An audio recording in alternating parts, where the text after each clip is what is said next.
Okay, with that, I'm going to call the meeting to order. We are going to begin with the Pledge of Allegiance. Please join me.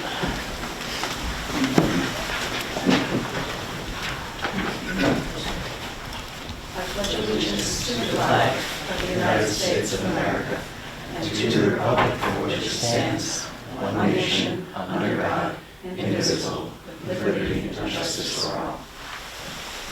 If you're here to speak for the public hearing, please, the sign-ups in the front corner. And I would just like to point out, we have trustee Amy Smith, who is with us via Zoom. Thank you for being here. We just have a couple of items before the public hearing. Like to accept the minutes from the December 22nd workshop. The only comment that I had, Jen, was towards the end. It says, talking about the water line easement on Cookingham West. There'll be a second easement for the town for an area near the walking trail for a future drinking water well. It's really just a water well. Water well for drinking water, yes. It's a minor detail.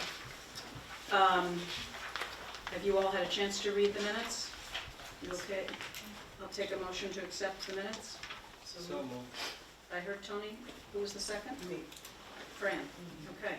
Any questions, comments? Hearing none, all in favor? Aye. Aye. Great, thank you. Next item is... Thank you. Of course. The next item is acceptance of the agenda. We do have one resolution that Fran and I would like to add, is a resolution for appointing Village Green members for 2026. I have a motion to add that item to the agenda. So moved. Thank you, Fran. Second? Second. Thank you. Any questions? All in favor? Aye.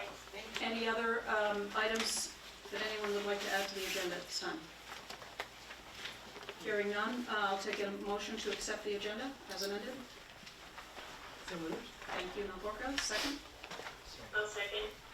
I got Tony first. Amy, thank you. All in favor? Aye. Great. Aye. And now it's time for the public hearing. So I will take a motion to open the second public hearing on the North Broadway Corridor Land Use and Zoning Study. So moved. Thank you, Fran. Second? Second. Thank you, Melborka. All in favor? Aye. Aye. Okay, with that, the vote. Amy, Amy should say aye. you want to wave? Thank you. Thank you. With that, the public hearing is open, and it is an opportunity for, okay, we have a list. Thank you. All right, we'll start with those who signed up first. Jennifer Fear. Come in. If you would please announce your name and where you generally live, if it's the village or the town. I live in the village, Jennifer Fear, 56 East Market Street. I'm not really here to talk about zoning. I'm here to talk about the adoption of the new guidelines for snow removal. And So we do, I should not talk now? well, technically, this is a public hearing specifically for the zoning. And so the public comment, where you can comment on anything at all, comes after the public Very hearing. good. All right? Okay. Thank you. No problem. Next on the list is George Beekman. Do we know if the microphone's on? It is. No. Is it on? Yep. I hit the button. You do also have to keep speaking, and I don't know. it's always an Oh, issue. hit the button of this. Well, somebody who knows what to do.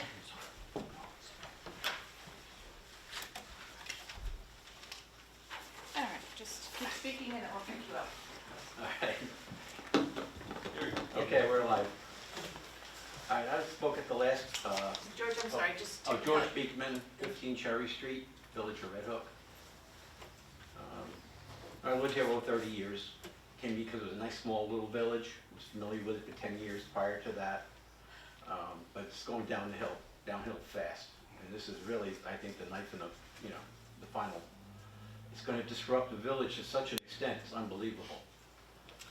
Went through your paperwork here. I mean, they caught a couple of things here, the fact that you're building it on a rock ledge, which means you have to either blast or pound it, which is gonna probably about $500,000. George, I just want to clarify, and I realize that I would like to acknowledge that Bonnie Franson, our land use planning consultant, is on screen.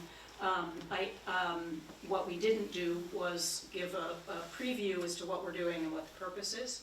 I do just want to clarify that the land use study is providing a framework for any potential development. They mentioned it. So any specific project would have to come to the planning board, and they would be the ones who would review the project based on the zoning laws that we have in place.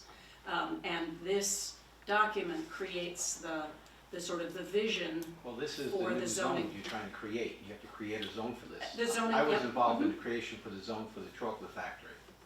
A very complicated thing, took several years. Mhm. You know, the town takes 10 years to do these things. I know you'll go faster than that. I'm just pointing out, there was mention of the rock issue. So they basically bought a rock ledge. And just to clarify, that's all private property, and so the people who are going to choose to develop there will Right, I'm have to just address pointing them. out some issues that. Sure. Because Sorry, I it just does, wanted to it does clarify. affect the aquifer, which everybody's worried about. Blasting on top of the aquifer may not be the thing you want to do, something to consider. Maybe that's a priority, because otherwise you just put a private house up there and that's it, you're done. I mean, there's no reason to go into this housing for a small-sized village like this is. This is absolutely ridiculous. We got forced on it by the town, for whatever reasons, ulterior motives that might be there. Most of the town, it seems like half the village is actual renters now, who don't pay taxes. Specifically because they don't get a tax bill in their name. They're here for 6 months, they're here for a year, they're here for 2 years, they're gone. They got there's nothing anchoring them to the town, the village itself. And that's a danger, because they can vote for anything and say, yeah, this is a great idea, but, you know, they're gone and we're stuck holding the bag. The other thing is there's a lot of grants are coming into, they're trying to get grants. Grants comes with strings. I'm sure there's probably a 30-year abatement of taxes, as most of these things end up having, which means I'm gonna subsidize it. The running of the property, the driveway through the back that you want to run a road through on Grave Street to connect to Graves, you're gonna be taking property. You see what the town's going through. They've already spent $250,000 on their deal. Each of these places can turn around and sue when you try and take property, their parking lots. And on top of that, Cherry Street is a narrow street. And when you're coming out on my corner, my house, right on the corner, it's actually five entries into there. You got the 2 roads, you got the 3 current roads, you got the CVS roadway, and my driveway and the other driveway. You got six driveways within 5 feet. I mean, that's a dangerous situation. Looking at the other property over here, you're looking to develop the Ross property, bringing a roadway into that curve is ridiculous. Again, they're gonna have to chisel that out or blast it. I know the other side of it, I talked to a few people, that's a rock ledge up there, they have to blast if they go that way, for the access to Route 9, unless they combine it with this other property and share a driveway. But there's so many things that can go wrong with this. I just want to point out, you're writing the zone. I don't care what the mayor says, I don't care what the town supervisor says, I don't care what the developer says. You write the zone. You screw it up, and there's lawsuits. You're going to eat it. And there probably will be. I'm sure there's other things that haven't come up here yet. But if you're going to run sewage or water up there, you're going to have to chisel the rock too. And I don't know if it's going to be at the cost of the village, or the developer picks it up. It could run $500,000 or more, depending what you're trying to do. If they're just putting a slab down, then you're talking about really cheap housing. It won't last 30 years. So, I'd really like to see the board really take their time with this. And again, the town took 10 years to make their little development down below, which I like to call expensive slum over there, because the housing is terrible. It reminds me of Brooklyn. People come up here, what are you coming here for? You know, and that took 10 years to get through. And the cluster housing was a big mistake down there. And that took 10 years. So take 10 years to do this, do you want? I'd rather see you do that than jump into something here and end up with things you can't correct after the fact. That's all I have to say this time. Thank you, Thank you. George. Okay, next on the list, Rick East, come on up. Yes. Hi, my name is Rick East, and I live at 7605 North Broadway at the old Martin Homestead. I want to follow up on some of the comments and questions, or the issues that were raised from the December 8th hearing, which we were unfortunately able to attend. As one of the most intimately impacted households in the village with regards to the proposed land use update and the subsequent zoning changes, David and I have spent a lot of hours, sometimes I think only second to the mayor and to Bonnie, contemplating what this would mean for us and the kinds of changes that will occur where we are. Currently, we experience a lot of difficulty turning into our property, where people are coming around you on the right-hand side, and the shoulder's not very wide, and then there's a pitch of about 6 feet down where someone could, roll their car if they're coming around there too quickly. And so there's already an issue where people are not going the speed limit coming south or going out of town, and then you have the roads not terribly wide there. So if we can acknowledge that the length of time that the New York State Department of Transportation takes to address specific issues with the traffic concerns in any community, if you think of Wales Back Road and Linden Avenue, where there are not four-way stop signs, and you think of how long it took for Tivoli to get a stoplight on Route 9G, what lobbying efforts are we doing, or is RUPCO going to do with regards to making the traffic safety improvements on the Northeast Corridor? I realize that this is a land use conversation, but unfortunately, it also involves zoning. So one thing is going to go hand in hand with the other. And while we don't have specific plans from RUPCO, we have a concept. We've seen that they want to put 20 units of multifamily homes on the 1.3 acres that are right there on the road. So when you look at zoning that area, it mentions that things could not be built within 150 feet of Route 9. But then we've created a PRD which allows the property to be developed within 50 feet of the line. So currently, the zoning requires multifamily homes, each unit, to have 1.5 parking spaces. So you're gonna have 20 units of housing, 30 parking spaces, and Grave Street extension. I think we can all acknowledge that no one is going to use Grave Street to get to their home there. They're going to come off of Route 9. So, as a community, as the village, do we have the, power's the wrong word. Are we able to require RUPCO to do all of this lobbying, to come up with a plan for what the road's going to look like, where the crosswalks are going to go, whether or not there's a speed change, is there going to be a traffic light or 2 traffic lights? That is a concern for us. Obviously, we're going to be facing it right there the whole time. Are we talking about putting sidewalks on the east side of Route 9, the west side of Route 9, so that you could walk from the park up to Willowbrook Lane to access the walking trails? It is baffling to me that we could only require someone developing a property to have 1.5 parking spaces for a housing unit. David said to me, well, some people will be single that will be living there, but most people will be 2 people in a household, and 2 people have 2 cars. So that's already at a deficit for a parking space. And then we're not considering parking spaces for guests. We're having an issue as a village having parking for the people that want to use the walking trails. So can we coordinate with RUPCO to require them to provide parking spaces and an appropriate crosswalk so people could access the walking trails from their space? I don't have a problem with multifamily units across from my house. I have a problem with the scale and the quantity of units and the required parking and sidewalks and green space that are going to be there. We can also probably acknowledge that some of those people living in those homes are going to have children. And so where are the children going to play? How are they going to walk to school? You already have an issue with the kids that are walking to school where people don't stop, they don't see them, which is incredibly dangerous. So how does that look? We're going to put 20 units of individual single-family homes on the hill behind the barn. What about those people? How are they going to access their homes? Where are they going to turn? Is there going to be a turn lane?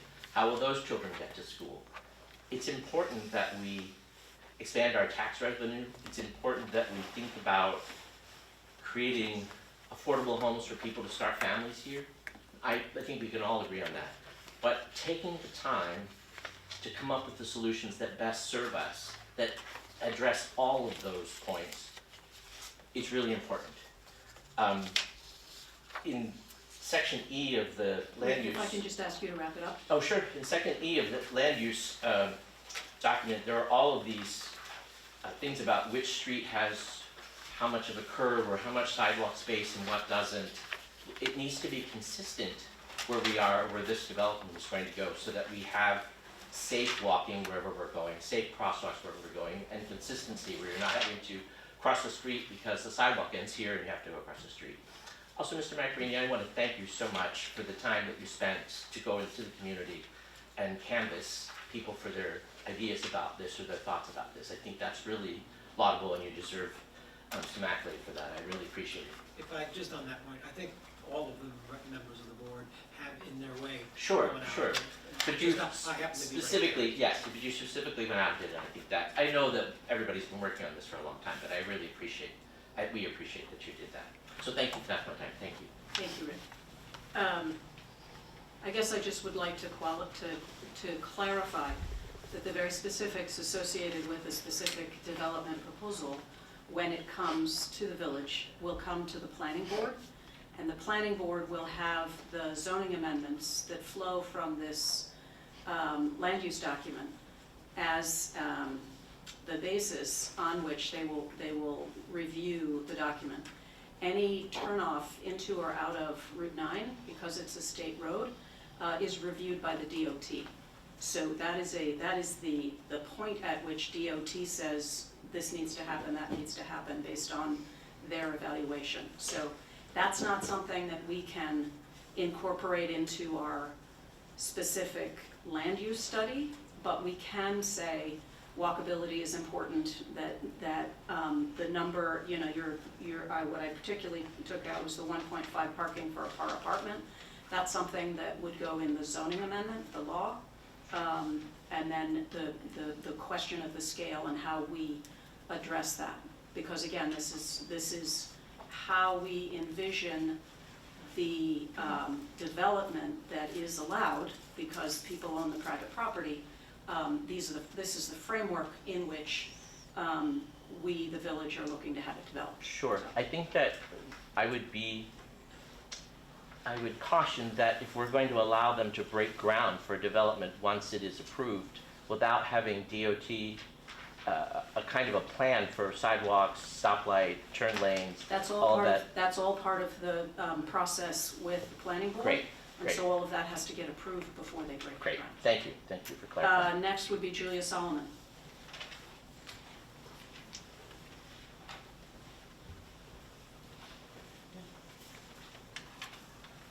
Hi everyone, I'm Julia Solomon. I live at 8 Maysland Road. Some of you may know me because I'm leading up the effort to update the Town of Red Hook's comprehensive plan. I want to emphasize that town land use and village land use are entirely separate, and so my comments today are my own and not reflective of that project. In my day job, I work in land use planning. I'm a private consultant. I have clients who are affordable housing organizations. I have clients who are land conservation organizations. I have clients who are municipalities. And so I think a lot, wearing all of those different hats, about smart growth and what that means.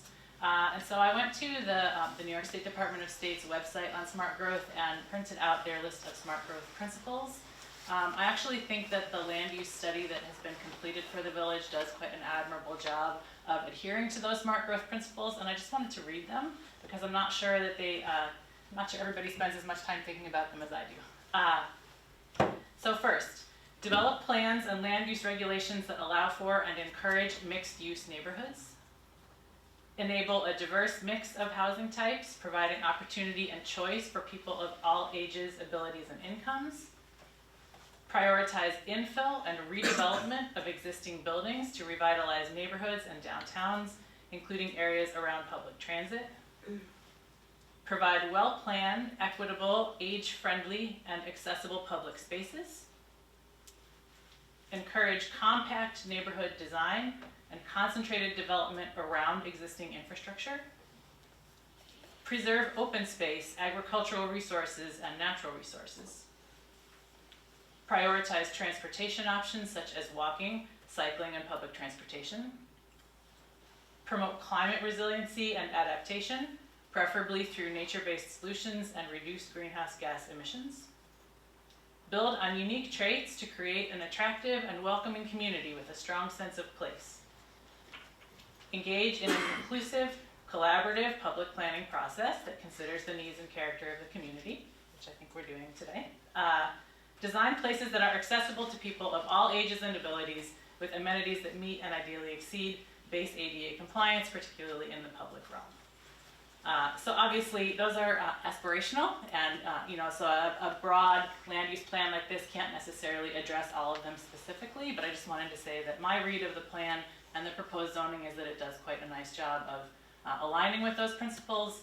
And I guess I also want to say that I attend conferences that are around these topics of land conservation, how we address housing, how we address affordability, and the proposed development at the Cookingham property is held up as an example regionally, even nationally. I've seen it show up in PowerPoint presentations, and so although I think that all of these questions that are being asked are important and should be answered deliberately as we go forward, I hope that we can do that with an eye toward helping the project succeed. Thank you. Thank you. Next on the list is David Sokol. Okay.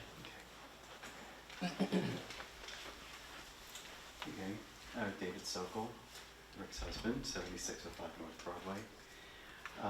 As you've heard from Rick already, we've talked about this and thought about this a lot. I don't have anything too focused to say here, but I want to acknowledge a few things that have just come up so far. And maybe I could just concisely summarize what I've heard. So, Karen, I think the first thing I want to say is what you just clarified for Rick about DOT review.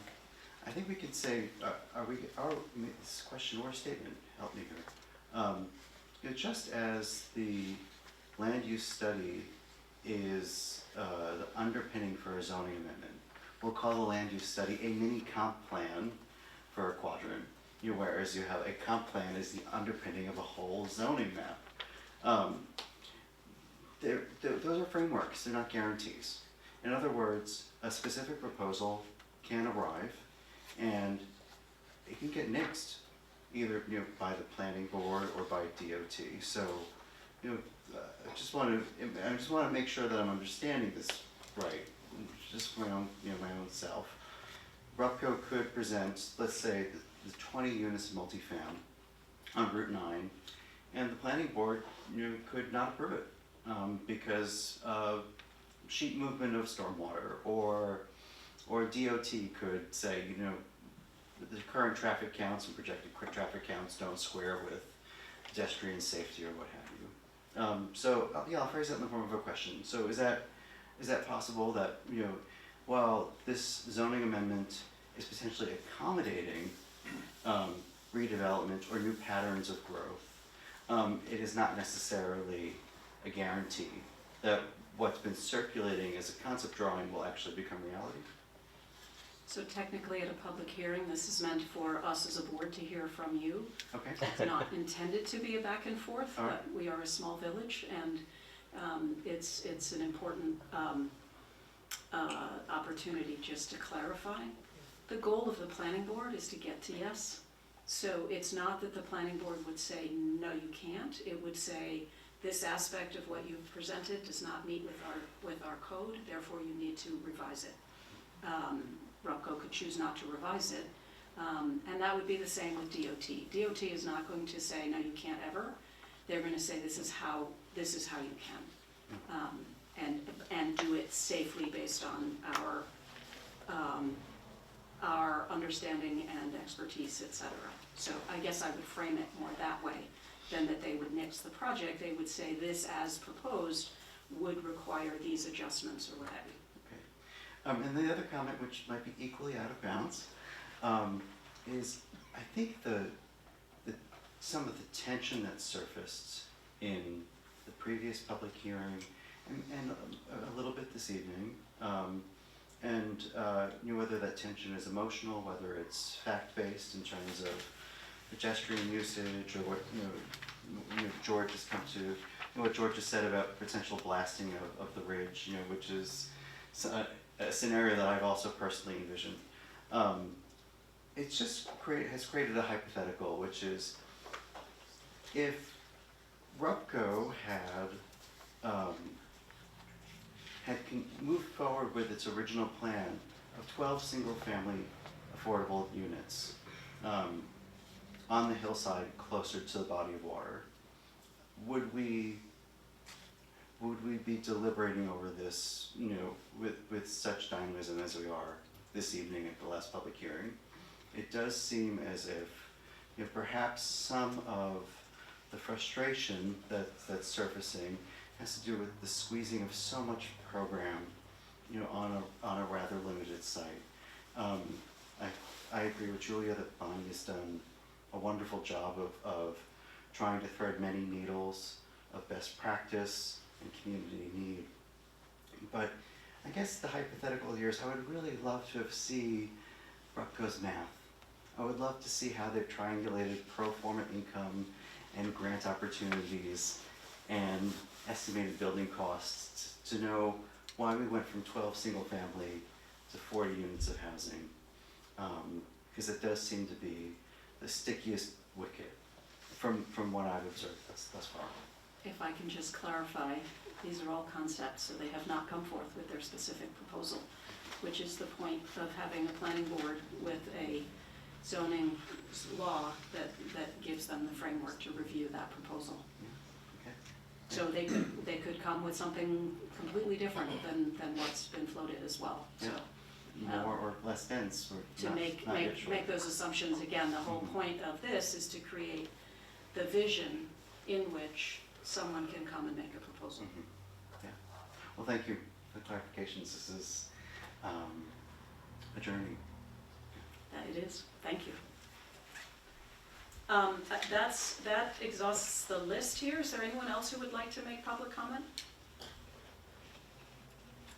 Okay, not seeing any. We did get two emails that I would like to read into the record. One from Jennifer Quinn Carl. I'm sorry I won't be able to attend the meeting, but I did want to write to add a few comments to consider. I was happy to hear that our village is planning to add affordable housing options to Cookingham East Parcel. As a teacher in the local school, I know how important it is that all of our students' families have the chance to afford housing in our village, especially so many of the families who work on our local farms and in the village shops and restaurants. I know several students whose families struggle to find affordable housing and who end up sharing rooms in apartments with multiple extended family members because of the limited affordable options. It is important for many of these families to be able to live within walking distance of the village, since some can't afford a car or have an adult in the home that doesn't drive. Since the addition of the Abrahams Park Paths, I see so many of my students out enjoying nature and getting exercise with their families, regardless of their income. These paths are now accessible to all. I would love to see our village life more accessible to all too. Speaking of accessibility, I also want to raise the importance of safe pedestrian paths in the village. I am an avid walker myself, and I have a teenage son who is blind. As you continue to develop plans for the village, please keep in mind safety of pedestrians. Many in Red Hook love to walk and bike, but the traffic on 9G and 199 often make it difficult to do so safely. For example, There are so many spaces where cars turn in and out. My 6-year-old daughter often asks to go biking with me, but it feels dangerous to navigate our village with her. I was lucky enough to visit Copenhagen 2 summers ago, and to see how thoughtfully they planned for pedestrian safety was awe-inspiring. Anything you can do to help ensure we keep moving in that direction would be so appreciated. Thank you for all your time and effort. I appreciate all you do. And the other one, does anybody have? Thank you. It's in here somewhere. This one is from David Marcus and Weiss. And just to clarify, David is both a resident of the village and also on the village's zoning board of appeals. To the village board for the public hearing. Sorry? Planning board, sorry. The other David is on the zoning board. I believe that the key to a vibrant village life is a concentration of residents within walking distance of the village center. Walkability, local businesses, and community life all depend on having enough people living close together. In recent years, community preservation program funds, paid into by many village residents, were used to place an agricultural easement on a large tract of land within the village. That property had been identified in the village pattern book as a planned neighborhood and represented one of the last substantial opportunities for residential growth within the village boundary. I am not here to relitigate that decision. However, I do think it is important to recognize that the community preservation plan is designed to protect rural and undeveloped land outside of established population centers, not to limit growth within villages themselves. When development opportunities are removed from walkable village areas, the result is often increased sprawl elsewhere, pushing housing farther from services, jobs, and daily life. The community preservation plan itself states a clear goal of, quote, well-designed, higher density development in community centers, villages, and hamlets, unquote. I strongly believe that approach is in the best long-term interest of both the town and the village. Given the limited land that remains available for development within the village, this zoning law provides an opportunity to allow the remaining small tract to develop in a manner consistent with the traditional neighborhood extension envisioned in the pattern book and comprehensive plan. While I understand that nearby residents may have concerns about change, this law provides a framework for growth that is measured, planned, reviewed, and integrated, not sprawling or haphazard. For these reasons, I believe this zoning law supports sustainable village growth and strengthens the residential base needed to keep Red Hook vibrant, walkable, and economically healthy. I am in favor of it. David Marcus and Weiss. He lives on Church Street. I'm not aware of any other public comments. I suppose this is public comment. I have a few questions for Bonnie specifically, since we can go through, and I don't know if there's a more appropriate forum in which to do that, but I just had some based on the land use. No, because I want to extend it anyway, because we're not going to tonight. Yeah, just another chance if anybody else would like to make a comment from the public. I don't see anyone online. Okay, with that, I think it's an opportunity for the board. Oh, sure. Thank you. So, hi, Bonnie. Hello. We have had previously, and tonight as well, a lot of questions about traffic calming and DOT and so on. So I had some questions about whether we considered explicitly in the document stating as a goal that we wish to increase walking and rolling transportation mode share. So we have a lot of, currently it's very motorized vehicle heavy. Did we consider, arrangements in which, say for instance, a new business would be required to provide a parking lot for cars, but also a sidewalk bike rack for people arriving by foot and bicycle, for instance? Like, do we, in the document, did we consider adding things specifically to state those things? If the board thinks that needs to be enhanced, we certainly can add additional language. There are goals in there and objectives that talk about improving pedestrian connections, improving mobility, especially for pedestrians. We talk about, potentially putting in, if we reconstruct sidewalks, grassy verges, because there were concerns about how the sidewalk is right at the highway's edge, right along the curb. So we do talk about those improvements, but, certainly we can, further enhance that. Would that be something that would be added to the zoning amendment? There is discussion about sidewalks in the zoning amendment as well. I think the question is, do you want to explicitly say in the zoning that the planning board has which I think they do anyway, but the planning board has the ability to require sidewalks where they do not exist, so that they're continuous with adjoining properties, or that they expand connections ultimately to the edge of this new zone. So we do talk about that. It is mentioned in the land use study, but I'll take a look at it again, and we could talk about whether we should be even more explicit. Okay, so yes, that's one of the things, because as I, Sorry to interrupt. I just wanted to ask Bonnie a clarification question on something she just said. When you said about allowing the planning board to require sidewalks where they don't exist, you're not talking about where there's new development, you're talking about where there's existing Development. yeah, is that what you mean? Well, it's going to end up being both, because as you know, a good chunk of this land use study area has existing development. Yeah. So the planning board has to be fair. If someone's just coming in for, a small addition or a change of use, then, to have the cost of installing a brand new sidewalk, in the best of all worlds, we would actually do this where we're seeking funding, getting DOT on board. Because ultimately, DOT does have the final say. And so I do think it's important to say and to state in the document that, again, we talked about sidewalk connections. That's important so that when DOT does review this, the village board, the planning board will say, we want these sidewalks here. But ultimately, if DOT is not, let's say, as supportive, in theory, you could put sidewalks within the property. But then you have to get easements to allow the public to access that sidewalk in their property, which, many will allow.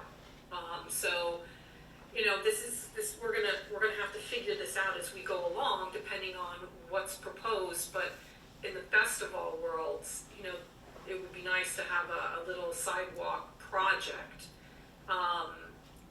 as we consider the build out of this particular zoning district. And maybe there's an opportunity, when Rubco submits, obviously we'll want them to start to connect to the rest of the village to have that pedestrian opportunity. There may be funding associated with their project that could facilitate some of that. So, again, this is, Yes, no, this is gonna be fluid. you answered my question, so don't worry. Thank you. You're welcome.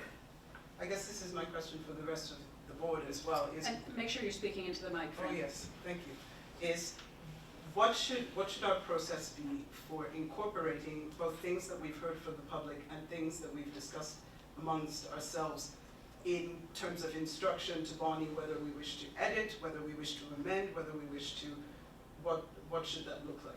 Well, that's actually the next, I'll address that if, I just want to see if anyone else has any other questions. Because I think based on last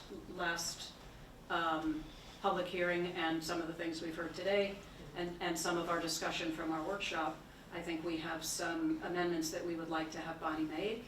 And so I was going to bring that up when if there are any other, after any other comments are made. I see, okay, so I did have some more, so should I be? Go ahead. Oh, okay. So I wanted to know if we ever considered adding increased employment opportunities as a goal explicitly in this document for things that we would like to potentially use. I love Julia Solomon, and I believe also some of the other responses that we've had, the referencing the opportunity that we have in this. It's easy in the absence of information and not quite knowing what we're proposing for the public to think, oh, this is some scary high rise, we're bringing the city in, all of that. But it is actually an opportunity to address a lot of these goals that we wish for improving the economic opportunities, improving the quality of life for people who live here, all of these things. And so I would just like to know if this is one of them, to increase employment opportunities is something that we have previously considered, adding that specifically into this document. Again, I think this is up to the village board if you'd like to include that. I would say certainly, we've talked about wanting to maintain this as a mixed-use zone. The village is not looking to make this all residential. And one of the requirements is that within a certain distance of the frontage of Route 9G, you're not allowed to have pure residential uses, because there's a desire to continue to have businesses or apartments above businesses. So again, I think that's intent, and by talking about the types of land uses, that's what we're trying to achieve. But again, if you want to make this more explicit, we could talk about, continuing to also want to generate employment opportunities within this zone and retaining, again, the mixed-use business atmosphere. I'm not clear what that would look like. I mean, again, because it's mixed use and we are looking to maintain the businesses that we have and hopefully enhance the economic viability of them by adding residents who would be nearby and taking advantage of them. I'm not sure how in a zoning land use study we would address employment opportunities, aside from creating the framework for people to have businesses that would certainly benefit from hiring local people. But I don't know how else we would do that in a land use document. Okay, so maybe I'll use the example of a different possible goal or potential goal. So for instance, we have previously discussed declining enrollment in Red Hook Central School District, and how kind of counterintuitively having more families with children in proposed new housing actually would reduce the tax burden on reduce the tax burden on residents, because you get more grant funding, you get more state funding, the more children you have in the district. Would it be worth including that as a goal that we would like to include in this zoning, in our planning document? Bonnie, I'll defer to you on that question. I mean, I think. Yeah, Go ahead. yeah, I think you can say that by. It's the same concept as talking about employment. By, preserving the businesses there, you're retaining employment. If people want to, put additional, square footage toward non-residential, that would help employment.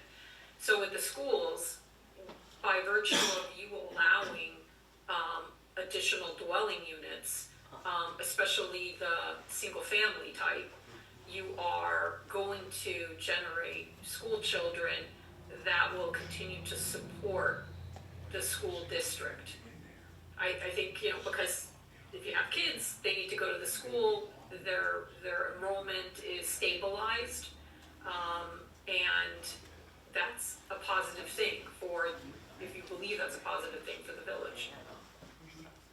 I love the way you said generate school children. I have an image of them just coming up. Thank you.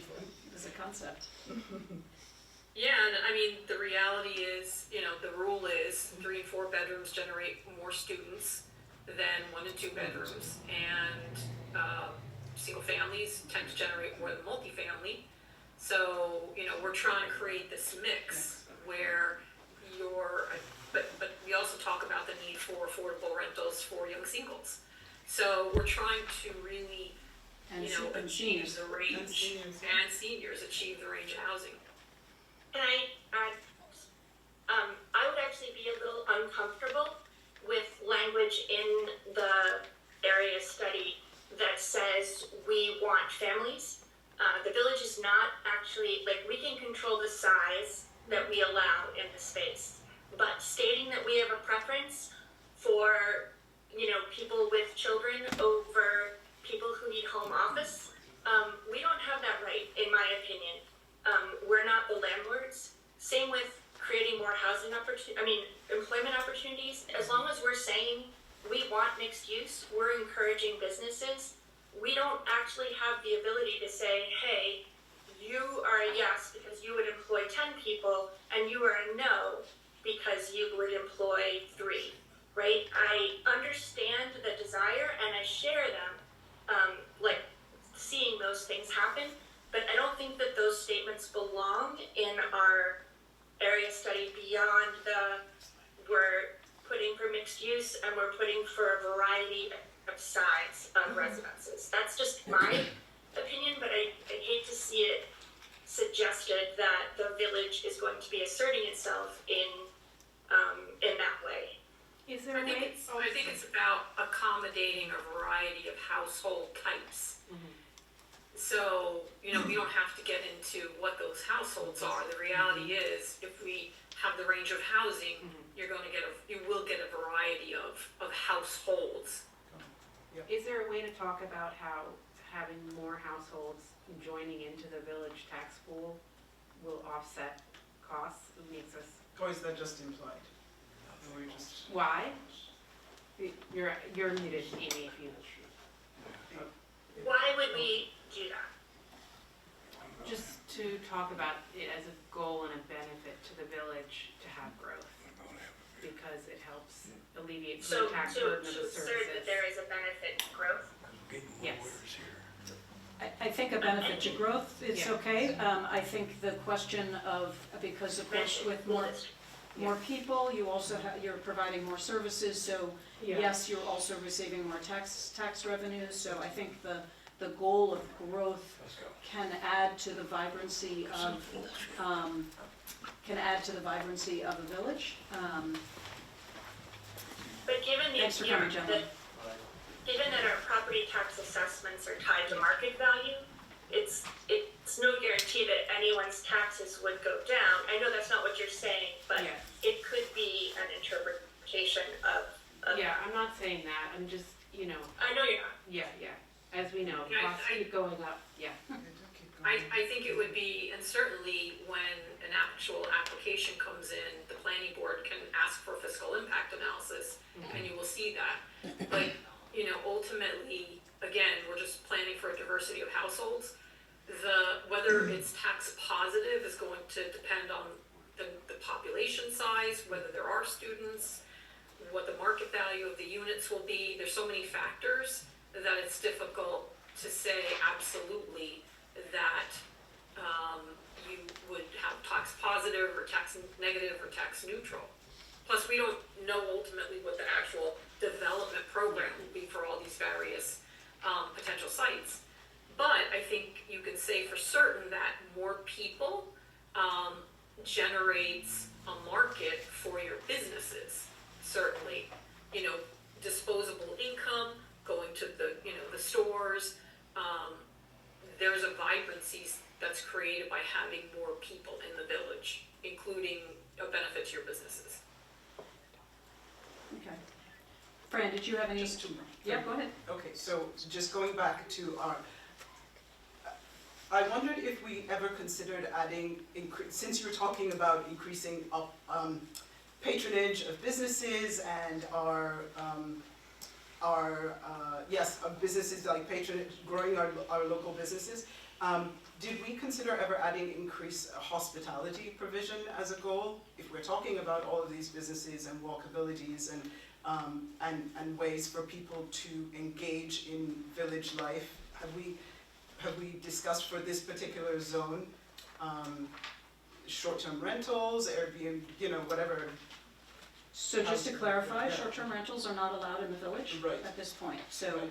that is regulation that we need to address, but as of right now, short-term rentals are not allowed. Okay, maybe excluding that. I sort of was thinking more lodging in terms of B&Bs. So I think that, and Bonnie, correct me when I'm wrong, that would be the allowable uses that we put into the zoning law. Okay. And so if we allow for hospitality uses, then that allows for someone to decide that they would like to put in a bed and breakfast. Hotel. I mean, I think bed and breakfast, I think is allowed, motel, hotel, what have you. I mean, we would love to have a boutique hotel in the village, 100%. And so I think the opportunity is to make sure that that's allowed the way we write the zoning law. Okay, and that's not something we need to explicitly state in the planning document. That's just something We have what do you money. think, Bonnie? Sorry. I think also, I mean, there's sort of the phase of dealing with this sector, let's say, of the village. But there've been, initial conversations about looking overall at the village's existing zoning, because there may be other locations where you might want to achieve hospitality uses, bed and breakfasts, boutique hotels. And so we have to kind of look at the bigger picture. And at some point, the rule is with local laws, you don't try and put in, many changes that are unrelated. They really have to be separate local laws, and I think we can include uses that are already in the law, but if they're new uses that you really need to think through the regulations for them, and you want to put them in other zoning districts, that probably is another discussion and another Phase two. search. Phase two. Phase Yes, two. phase Okay, two. well, since you bring that up, that is another question that I had about this particular, so all that we're discussing in this land use and zoning study is for this proposed development, for this proposed zone, For this Yes or proposed no? zone, for this proposed Correct. zone. yes. Okay, because Right, yeah. this is page, on the first page, I believe, where it says the purpose of this study is to review, I say first page, but I just mean the first page of the document. Okay, introduction and purpose, where you say, the purpose of this study is to review the North Broadway corridor, including the Cookingham property and whether the underlying zoning should allow for more options to revitalize this portion of the corridor and allow additional uses which may not be presently allowed. The impetus for reviewing the zoning is the potential development of the Cookingham properties located at the northern end of the study area. But also in the FAQ, the questions that you had, Yes. you had I said, know where you're going with this, because as I put the FAQ together, yeah, and I looked at that purpose, it really should be broadened, because it's about also the potential for, other infrastructure to be put in as well. But specifically what I was referring to in the FAQ is where you say, so this is in the question, what does it mean to adopt this, and to bring other people along? This is an FAQ Bonnie had written, potentially, we were deliberating the merits of releasing an FAQ, frequently asked questions to the public, explaining some of these more confusing details. So you say, what does it mean to adopt this study? It is important for the village board to adopt the plan so that the public and landowners know it represents the village's official policies, identifying the intended uses and improvements for the area. Once the study is adopted, all village land use regulations must be in accordance with the study. So my question is, if this is specifically for this zone, this proposed zone, why would that be the case, that all of that would apply to every other, like all village land use regulations?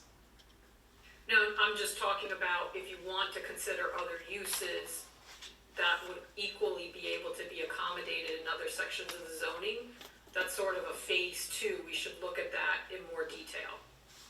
Or maybe I'm not understanding. No, I think I get it. Okay, so it's not meaning that should this be adopted and become an amendment to the comp plan, that Yes, it doesn't mean that all the other zones in the village now are held to the. right. Okay. This is particular to this particular zone. Okay, that's great. Yes. Thank you. I have to excuse myself. I have a meeting that I'm gonna jump into. Yes. But I'm happy to continue the conversation with the board. And usually Karen and I speak, Aporka, about what the next steps are, what changes you make. So we're happy to work on that. But I appreciate the time. Yeah, Bonnie, what I was gonna say is I think the next item for us is to sort of hone in on the adjustments we'd like to make to the document. Yes. So we'll have that discussion, and if we feel that we need to have a special meeting to do it as a board, we'll do that. If not, we will share that with you. And so that the document can be amended to reflect those comments. So thank you very much, Bonnie, we really appreciate your time. Thank you, Bonnie. Perfect, thank you. Have a great night. Okay, so Fran, that was everything that you had for tonight. I have one more, but this is for us. No, go ahead, really. yeah, This no, is for I mean, us, so- it's also recorded, so she can Oh, watch it yes, later. later. Okay, so there was so in the March workshop, March 2025 workshop, our land use lawyer expressed a preference for a more open, flexible code, because you cannot predict with certainty which businesses will exist in the future. So I would like to know from Bonnie whether we considered or could consider adding require a future-proof form-based code as a goal, like actually. So I think we have had a couple of conversations about the sort of concept of going to form-based. The tricky part, and I think Bonnie referenced it, is if we do something that's significantly different than the rest of the code in the village, then we start getting into some tricky areas. So I think the best opportunity I think that we leave and this goes into the zoning amendment rather than the land use study. Keep it open so there's some flexibility, but do it in the same format that we have the other districts. And then phase 2 is a review of the whole village and all of the uses, and that would be the time to move towards a form base. Because I think to do it in just one section, I think that creates more problems than it solves. Got it. Because I know we've had that conversation a couple of times. Great. Thank you for everything. Okay, and that, Mel Corca, did you have anything I know you had a couple of comments that you wanted to make specifically. Yeah, I mean, in the last workshop, Karen asked for us to write actual, like, what the language would be that we would want to have changed. So, I don't know if anyone took any time to think about individual language that they would want to be added or changed or. Well, and perhaps before we go there, Tony, Yeah. do you have any questions or comments or? I think they've already been raised by the members of the public that talked. And my concern was the access, and I think it's still a concern. I'm sorry. It's still a concern. I don't think that's been really addressed. Well, again, just to clarify, any specific project that is proposed would have to go through the planning board. Right. And the idea is that they would have a site plan which would have all of the elements. It's what the access is, where the sidewalk goes, where the properties are. All of that is part of what we are setting up the planning board to have the tools to review a project like that in that way. I just think we have some practical problems here that ultimately needs to be addressed, whether, I don't think it's by this board, though, it's going to be by the planning board. But our job is to give the framework, i.e. the zoning study is the vision, the zoning law are the teeth, someone used that phrase, and the tools by which the planning board reviews any project that comes to them. And so it is, I think, incumbent upon us to say, are we giving them the right tools? Are we giving them the right direction? Because once it's there, the planning board is not able to change the law. They have to apply the law as we have approved it. Do you have a comment you'd like to make? a comment. Sure. Why don't you just state your name? Marlon Schulman. I'm sorry, go to the. Thank you, sorry. Marlon Schulman. I'm actually a town resident. I live at 21 Hewlett Road.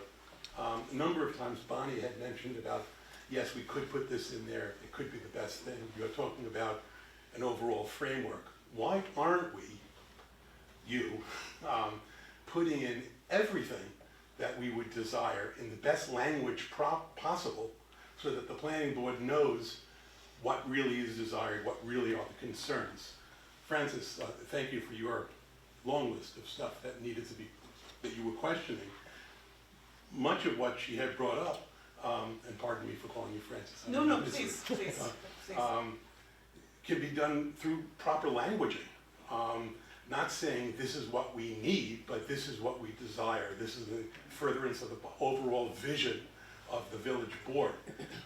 Bonnie seemed to be agreeing with that, and it seems that's exactly what we need here is the proper language to be inclusive. And the people who were very distraught a few moments ago, who walked out a little while ago, murmuring under their breath. Their concerns can be addressed in that fashion.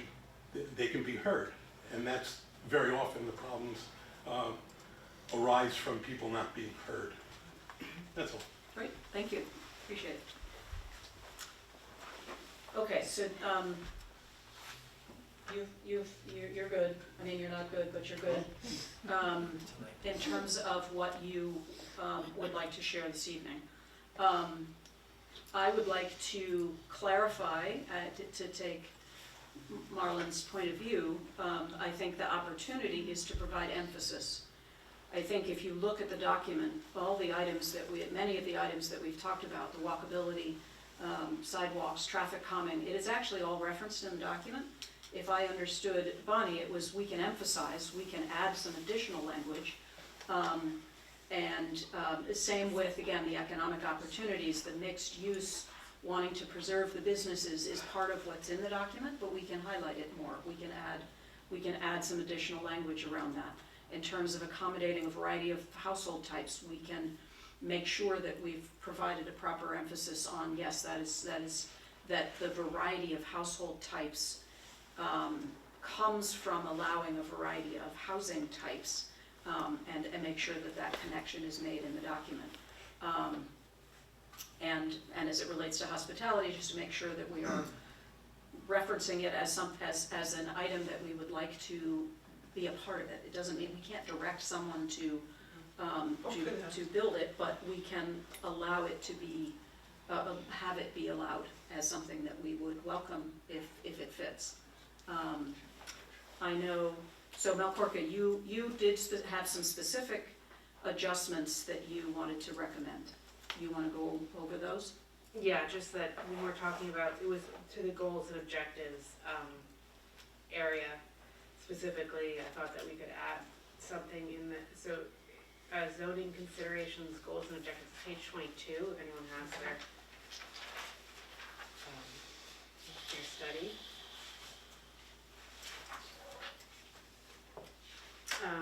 I thought after D, we could possibly add something about that we want to make sure that any development that happens around Graves and Cherry is, takes into consideration the historic character and scale of the residential Graves and Cherry Street neighborhood, because that was something that was mentioned.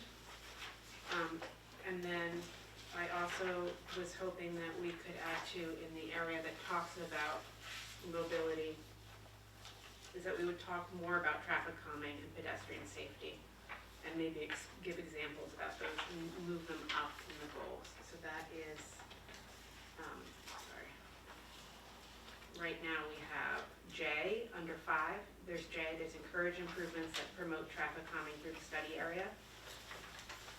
And I would like to see that moved up in the goals of the streetscape and mobility and maybe expanded so that we could actually have in the code some examples that the, planning board could reference. Those would be my suggestions. Jumping on those same ones, that very same one, I think in the streetscape and mobility, we can do a lot of tightening up. So J, for instance, which says encourage improvements that promote traffic calming through the study area.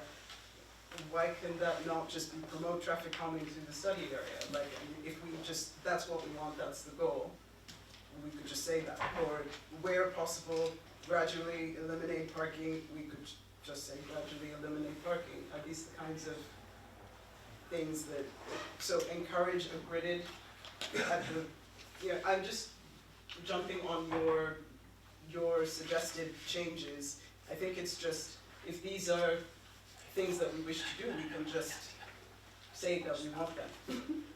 Yeah, I mean, so there was an example when I talked with Bonnie and Victoria, we're talking about the idea of, let's say a new business comes in and they're doing a change of use. And are we saying you have to pay $600,000 to put in a new sidewalk, right? There are, like, when you have these things that are slightly flexible, then it gives the planning board the discretion to Okay, to say, apply well, things. this is a smaller, I see. Yeah, there's, I don't know if that's specifically, I'm not a planner, right, so I don't know if that's specifically the point, but I do think sometimes when you, having things that are a little bit, not that it's required, but I don't know, I do think that we could emphasize it stronger, and I think we could explain it more, because I think that we all talk about traffic calming, we hear all the time people talk about pedestrian safety, traffic issues, like, we are all very concerned about it. If we could expand that with examples, I think that would be helpful.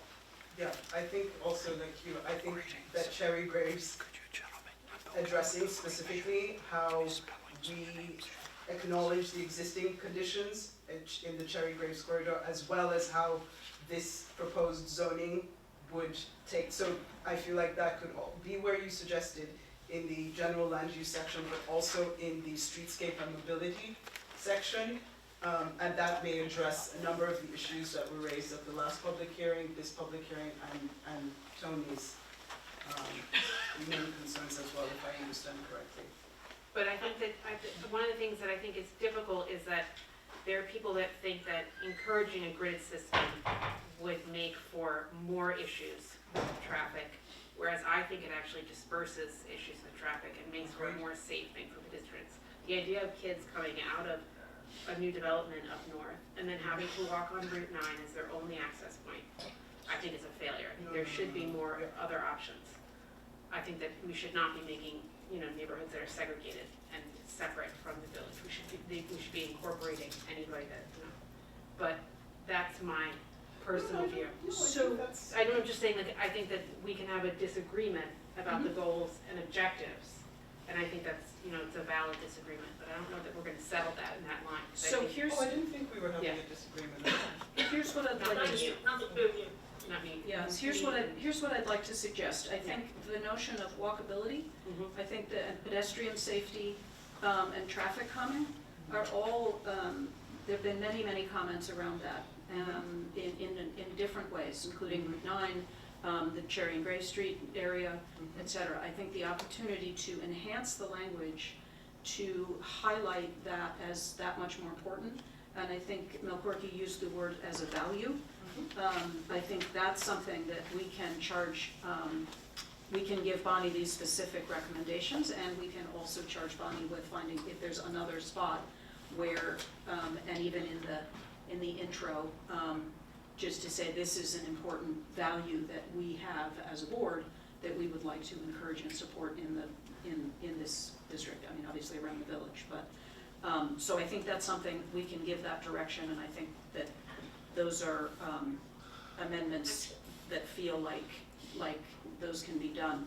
The one, though, Melkorka, you had also mentioned, there's, I think it's page 14 and 15, under historic resources. Yeah. You mentioned the burial ground marker for Cherry and Gray Street Graveyard, adding more to, I guess in the intro page, there's something that says historic maps of the village show that many of the buildings along North Broadway are already with shops and residents by 1858. Cherry and Gray Street had already been laid out. Add a little bit more historical context to the neighborhood, so that in the document, so that that is just highlighted because Cherry and Gray Street were laid out. I have a street map from 1868 that has Cherry and Gray Street there. So I think highlighting the historical aspect of that neighborhood. In addition, I think your language was good where, allow for uses and development that is transitional and appropriately scaled in the properties adjacent to the existing and historic character and scale of the residential Cherry Grave Street neighborhood. I mean, I think that language is all good things to add to highlight,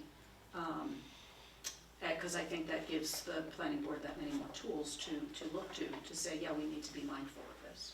Does that make sense? I mean, that was, so go ahead, Amy.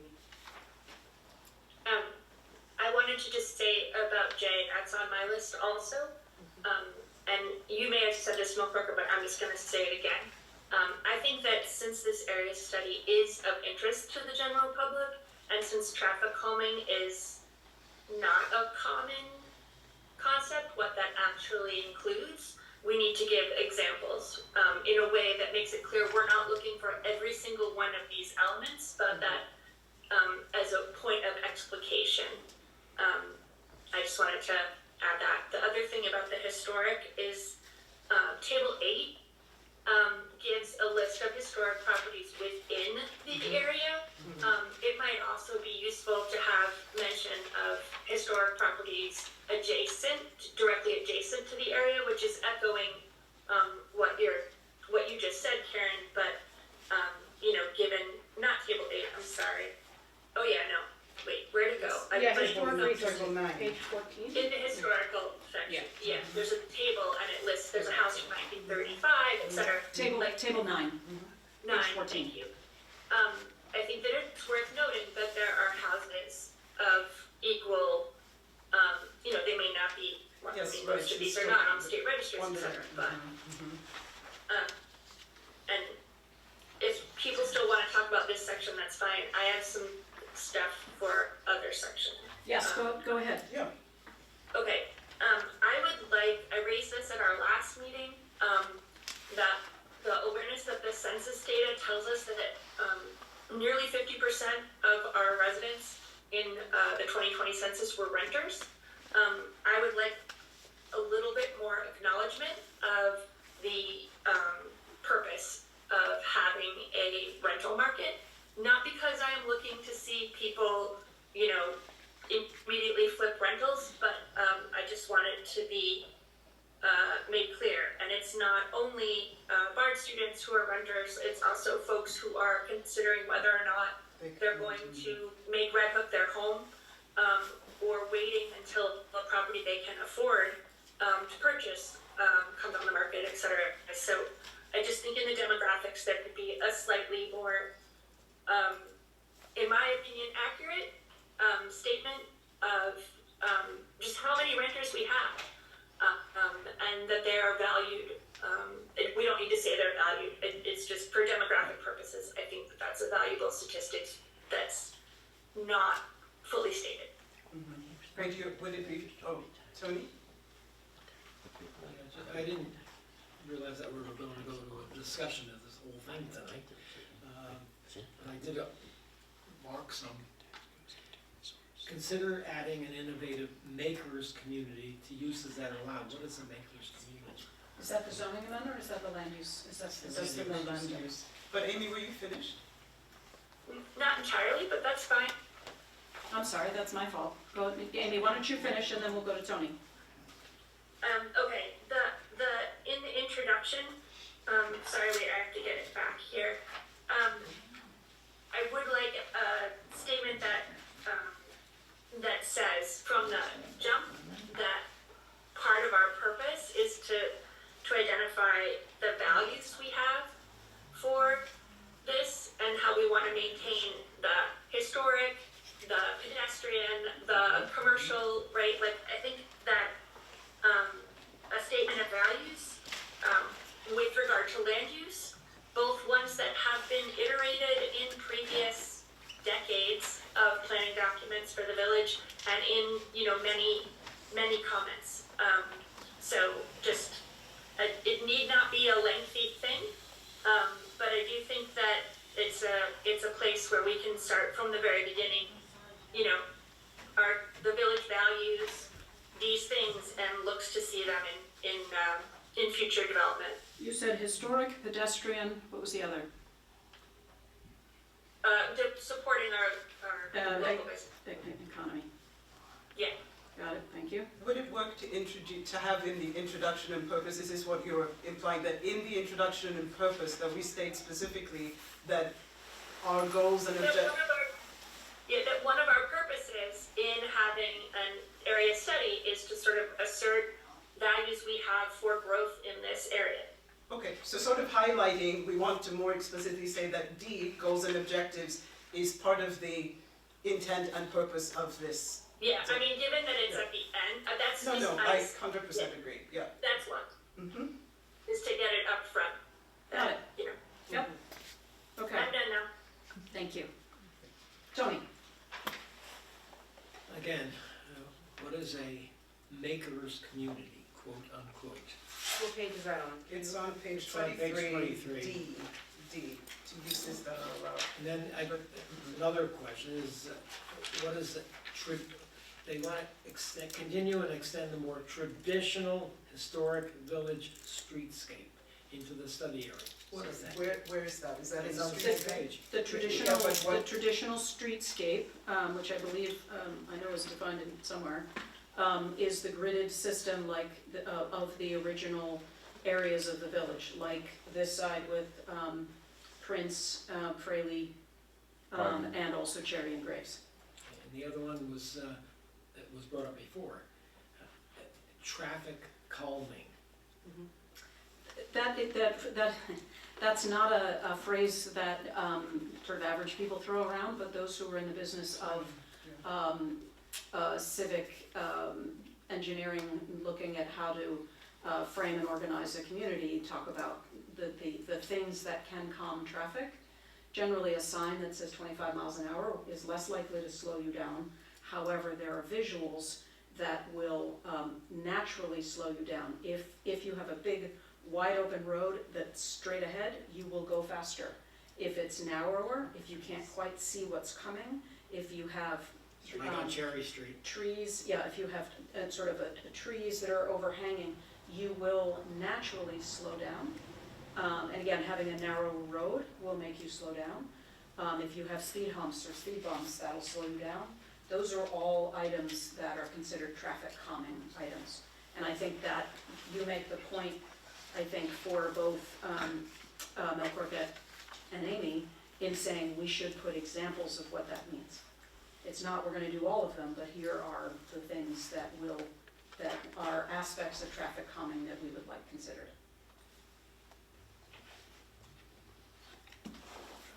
We will be addressing this again, I assume. So what I'm gonna propose that Bonnie make the amendments that we've discussed, so that we'll take item J, add some examples, move it farther forward. We add some information, some additional information regarding the historic properties. We add some detail about the rental market into the demo and housing area. And then we add the values into the introduction. And then I'm gonna ask her to do that as expeditiously as possible. Because we also need to send this document to county planning for their review. I am going to propose that we extend the public hearing because we will have some amendments to the document. I don't believe, and we can confirm both with our attorney and Bonnie, our planning consultant, I don't think the amendments that we are discussing are complete 180s from what we already have here. I think it's more of an emphasis. So I think we can extend the public hearing if anyone wants to make further comments based on the amendments that we are going to make to the document. And then and I'm gonna propose that we extend the public hearing to our February meeting. And then at that point, we would have an opportunity for further discussion. And I would be looking to move forward with a potential vote at that point. The comments that the fellow back there brought up regarding Cherry Street there. I mean, on page 13, any potential concept plan would have to take into consideration topography and potential bedrock considerations. He brought up the water table. The layout that is shown in image 8 may not be achievable when these constraints are taken into consideration. And if they're not achievable, that's a big deal. But we don't know We that. don't know, it's a may. And that's not on us to determine if they're achievable. This is private property. This will be a developer will come in and make a presentation as to their proposed, and so that will be on them to say, I can do this based on the topography that's there. And the image 8 is, that's. But, okay. just 1 second, Lord, I'm sorry. Okay. But it says here, paralleling the CDS driveway from Cherry Street would be a road which would provide access through the Ross lot on the east side of the cemetery. That's not gonna be possible Why not? because of the problems raised On by, Grave Street? no, on Cherry Street. Driveway. Oh, well, actually, I've walked that property. I think it's premature to say it's not possible. I mean, it's possible Well, that there are and then- issues, but 2 paragraphs down, it says it's not, it says you need to take it into it's acknowledging that there's different topography over there, it's not flat. That's all. Can I finish? Please. So this illustration that you're referencing, image 8 on page 13, Hmm. that is an illustrated sketch plan that was done as part of the pattern book. It's like the ideal goal, but it's not something that we actually think can be made. It's the ideal, like, that would be wonderful, but I don't think, because of the topography, you're right, that we probably can't do all those roads. I will say that what's in the sketchbook is significantly denser than what the concept plan Yeah. that RUPCO has proposed. So By- Tony's right, this in that is this by a lot. probably would not be able to be accomplished, but that doesn't mean that a parallel road could not be accomplished. Does that, you don't accept what I said, or do you? You can disagree with me, I'm just wondering if what I said was clear. what you see is, Okay, thank you. I'm just saying practically, it probably is not possible. But it's not for us to determine if it's not possible. I think it's just acknowledging that there's different topography there. So the developments, the proposals that are going to be proposed ultimately to the planning board, whoever proposes it will have to determine if it's possible. And part of that will be, they will have to indicate, yes, we're gonna have to blast this, and part of the question will be, is that, are there any environmental issues associated with that, et cetera? There's an environmental review often with these, Well, so. it definitely would be an environmental problem if they're going to be blasting in there. But we don't know. An environmental consideration, I would say, not necessarily, all things that are affected environmentally are not necessarily, all negative, I guess is the word I want to say. Okay, so, as I say, I'm gonna propose these things to Bonnie, to make amendments, and then, we'll get a red line version back, so that you will all be able to review that. And again, we do have to send this to county planning. And- The study indicates certain figures. For instance, on page 1, it just refers to figure 2. Mhm. There are no figures. It refers to figures a number of times in this document. There are no figures that I've got at least. Do you think it's image I 1? would take, it's the images, is what's referred to as. Is figures meant to be images, is that the issue? It was changed, the language. Figures are pictures, I think. Oh, I got you, okay, As opposed to yes, that's an important identification, thank you. I will have Bonnie make that change. Not quite sure why it went from figure to image, but Oh, it refers to images a number of times. we'll make sure that gets clarified. Figure 2 illustrates the study area. Figure 2. In some areas, Tony, she's using the word figure, but what she means is image. In other areas, the word image is used. Now, the images are correct. There are no figures. So Amy, if you look at the document on page 1, the last paragraph, it says figure 2 illustrates the study area within the village of Red Hook. Unless there are figures at the end of the document. It refers to. Oh, you know what? They're at the end of the document. Look at the end of the document. I was like, I knew I went through this. They're at the end of the document. Yep, keep going. Or maybe you don't have it. It lists them at the end of the document. There are figures associated with the document. That's not part of the PDF, so it wasn't getting printed. Aha. There are figures. I was gonna say, I knew we, I think it might be able to clear up a little bit. On the link that you send in your email, yeah, that document does not have the figures at the end. It's we will, 27 pages. we will address that. Right. We The will address other- that. on the I'm village looking site, at, it is there. I'm looking at and I'm seeing Yeah. figures at the end, because I remember connecting all the dots. We will make an amendment to what we have online and have it include do you have these? I don't. Why do I have them? Anyway, we'll follow up and make sure they get on the website. Sorry about that. And in a similar vein, on in section E where it says mobility and parking, Mhm. Cherry Street is listed as Cherry Lane. but yeah, it's actually street. What page is that? I don't have the pages, I just pasted it into something else, but it's Say- underneath of, where it says mobility and parking, Yes, section page E. 16, 15, 16. 16 second Cherry Street, bullet. Cherry Street, Intersects with Cherry North Broadway. Street. No, Camp Lane. No, there's like, Post Road has these things, Park Avenue has The these second things. bullet. And where it says Cherry Street, it says Oh, Cherry nice. Lane. Yeah, thank you. Sure. Oh, Also- except Cherry Lane intersects with North Broadway. There is no Cherry Lane. Yeah, that's wrong, so we'll have to figure out what lane she's referring to. Also, the history of my house is incorrect.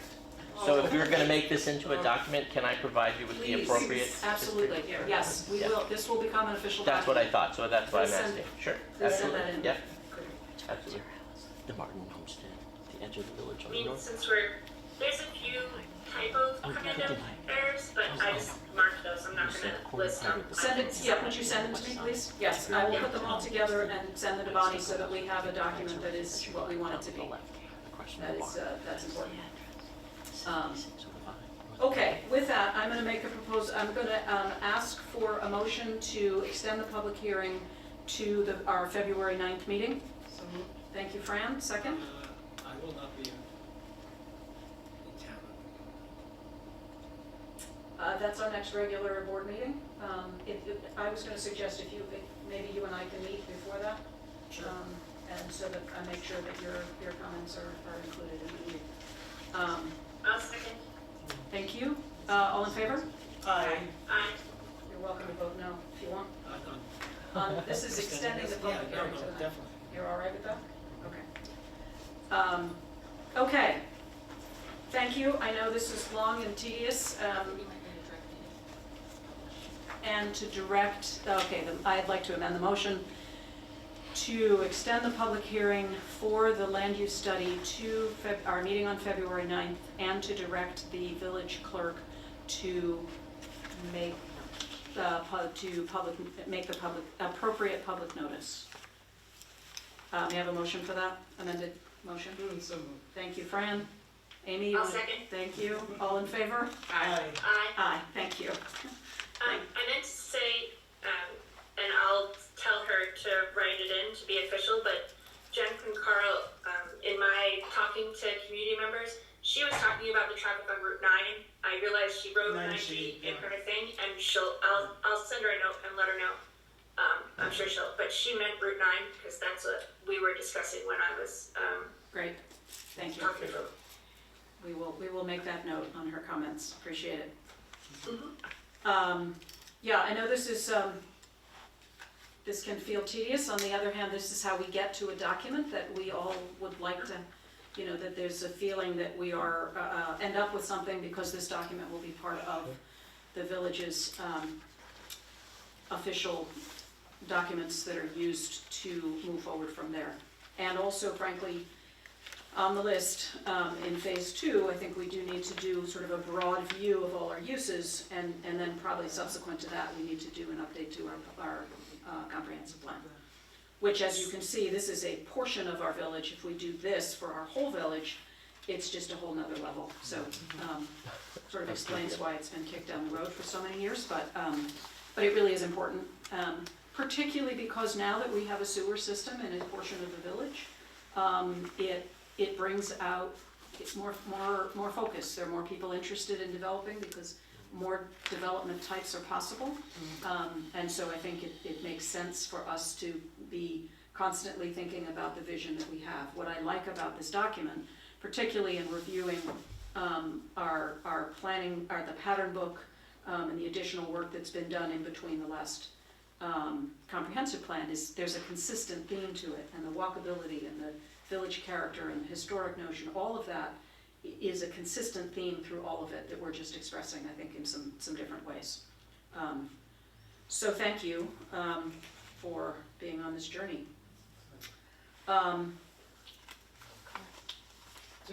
Okay. Well, no, I heard, it sounded like you were about to say something.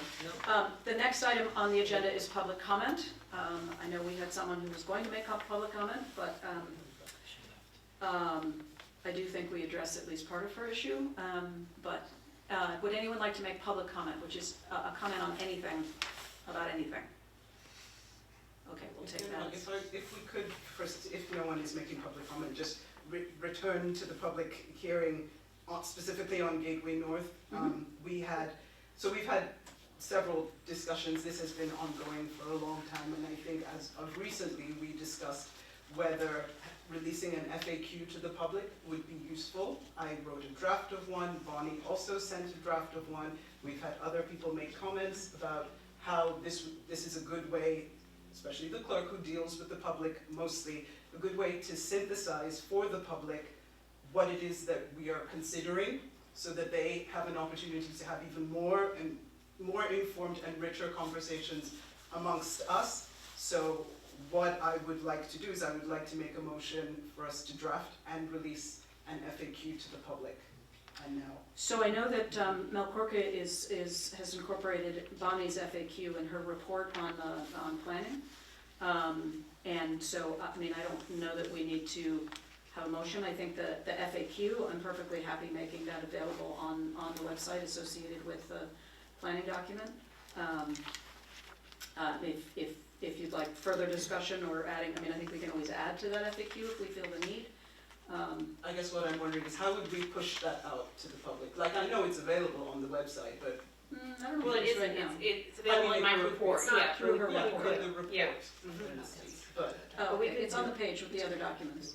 I mean, it wouldn't be, I mean, it's the same way in which we have pushed out the report or the area study, right? We can But do a newsflash. okay, right, we could What do you have in mind? that, I mean, a newsflash would be, And I think that can go with because there'll be a newsflash for the extended public hearing. So that would be the logical time to maybe have does it make sense to have a link to the FAQ? I linked to all the documents, I mean, Oh, well, there you go. So that's But one. we can do a separate one too, like to the FAQ, you know, it can be. as many as you want. Okay. Yeah, we can certainly do that. okay, so then my question is, to what document are we linking when we say FAQ? The one that we had the consultant write, the accurate one. Right, but that also does not include several of the questions that, I mean, it's accurate. So here's what I'm gonna propose. Fran, why don't you and I meet, because I think some of your list of FAQs, I think we should pull out the questions, because some of the ways you asked the questions also highlighted some of the confusion around the different documents and what their purpose is. So why don't you and I meet and we can clarify what specific areas you think are missing from Bonnie's document, and then we can look to add that to the main FAQ. Does that make sense? Okay, great. Thank you. Okay. May I actually make a public Sure, comment? absolutely. Unrelated? Microphone? Yep. Comment. Public comment. Bring it on. Something just dawned on me, I'm sorry, so I should say, so as an already established resident of the village, what I didn't say earlier is I'm recently become the chair of the Red Hook Housing Committee, for better or worse. That's not the name of the committee, though, it's just No, the just Red Hook Housing Committee. And it's a town committee. It is a Not town better committee, for yes. worse. Yes, it's a town Doesn't- committee. It for better it or was worse. established a little over 3 years ago. Its brief was ambiguous. There has been some energy lately around a home share program, and for those of you who aren't aware of it, a home share program is better piloted in Canada than here in the States. Hasn't been around for too long, but at its core, it's a matchmaking program between homeowners, particularly over 55. You're usually over 55. Who have available bedrooms, and home seekers, and again, in most pilot phases, those home seekers have been higher education students, but it's not limited to that demographic. And this program makes those matches between homeowners and home seekers, and often for below market rent, puts those home seekers in an available bedroom. And in lieu of market rent, they agree to do some tasks that perhaps the elder homeowner can't take on any longer. Home share program has, created housing without ground-up development, and so it's increased units, as it were, without having to put shovels on the ground. Administrative social work costs are often estimated at about $6,000 per match. And also has been, there's actually been in the field research proving that it assuages loneliness, it increases intergenerational knowledge exchange, etc.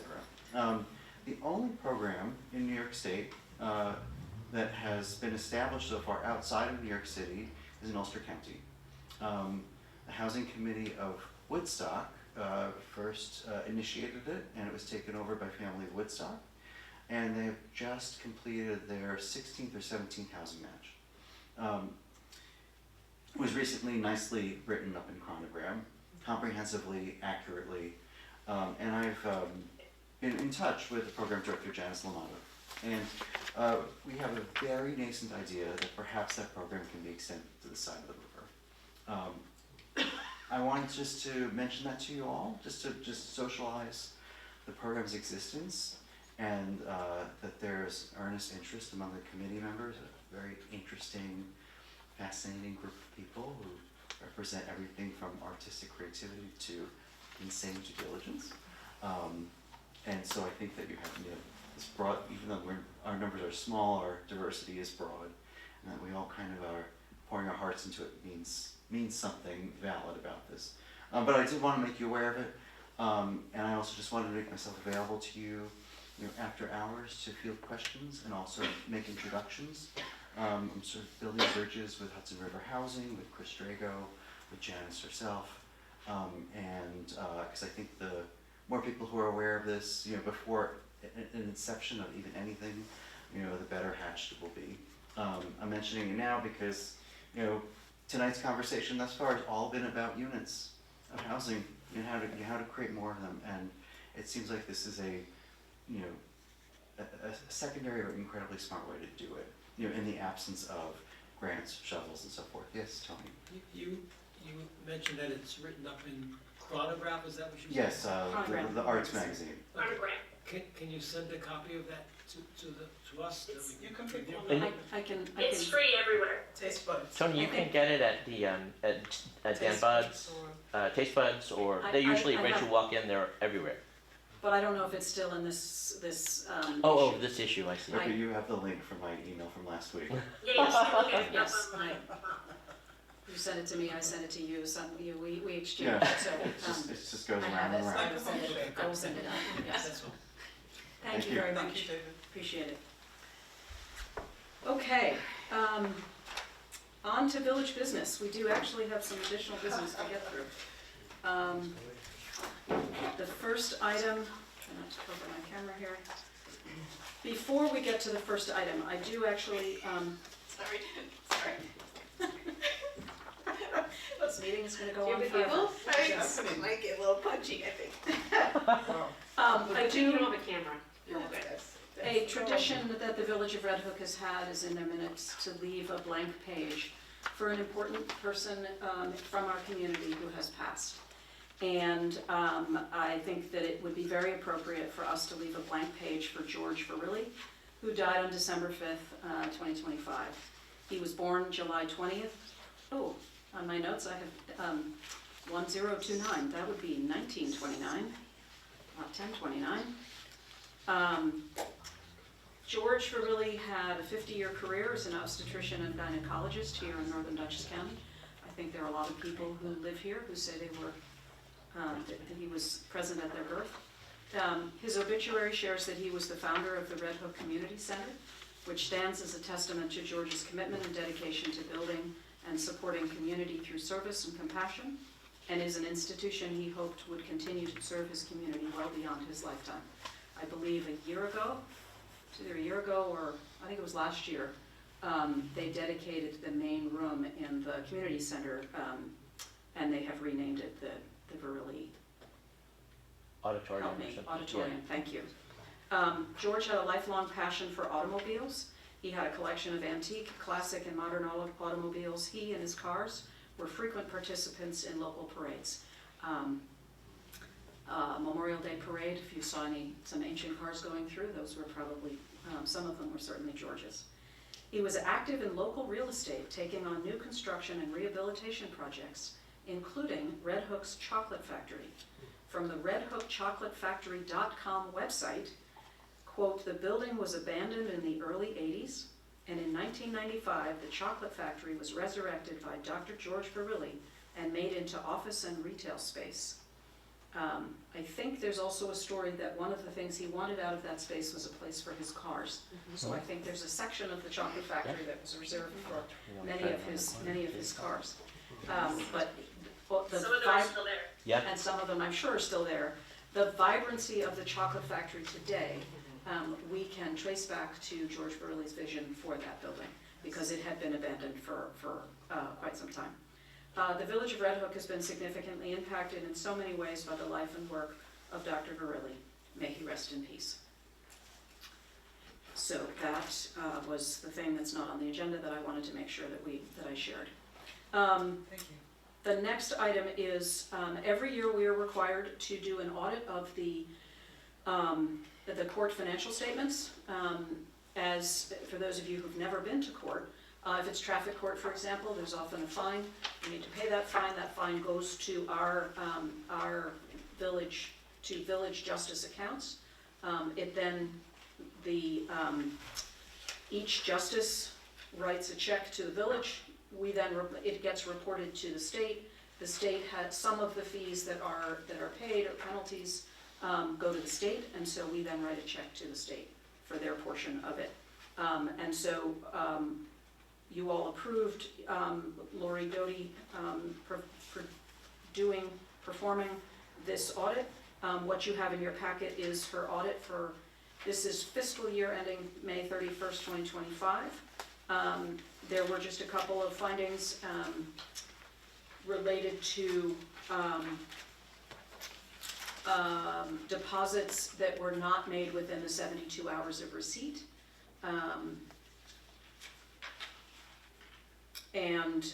There's also a letter from Justice Triebwasser, just indicating that the most important point of the audit is that every penny of taxpayers' money is properly accounted for, which is verified by the audit.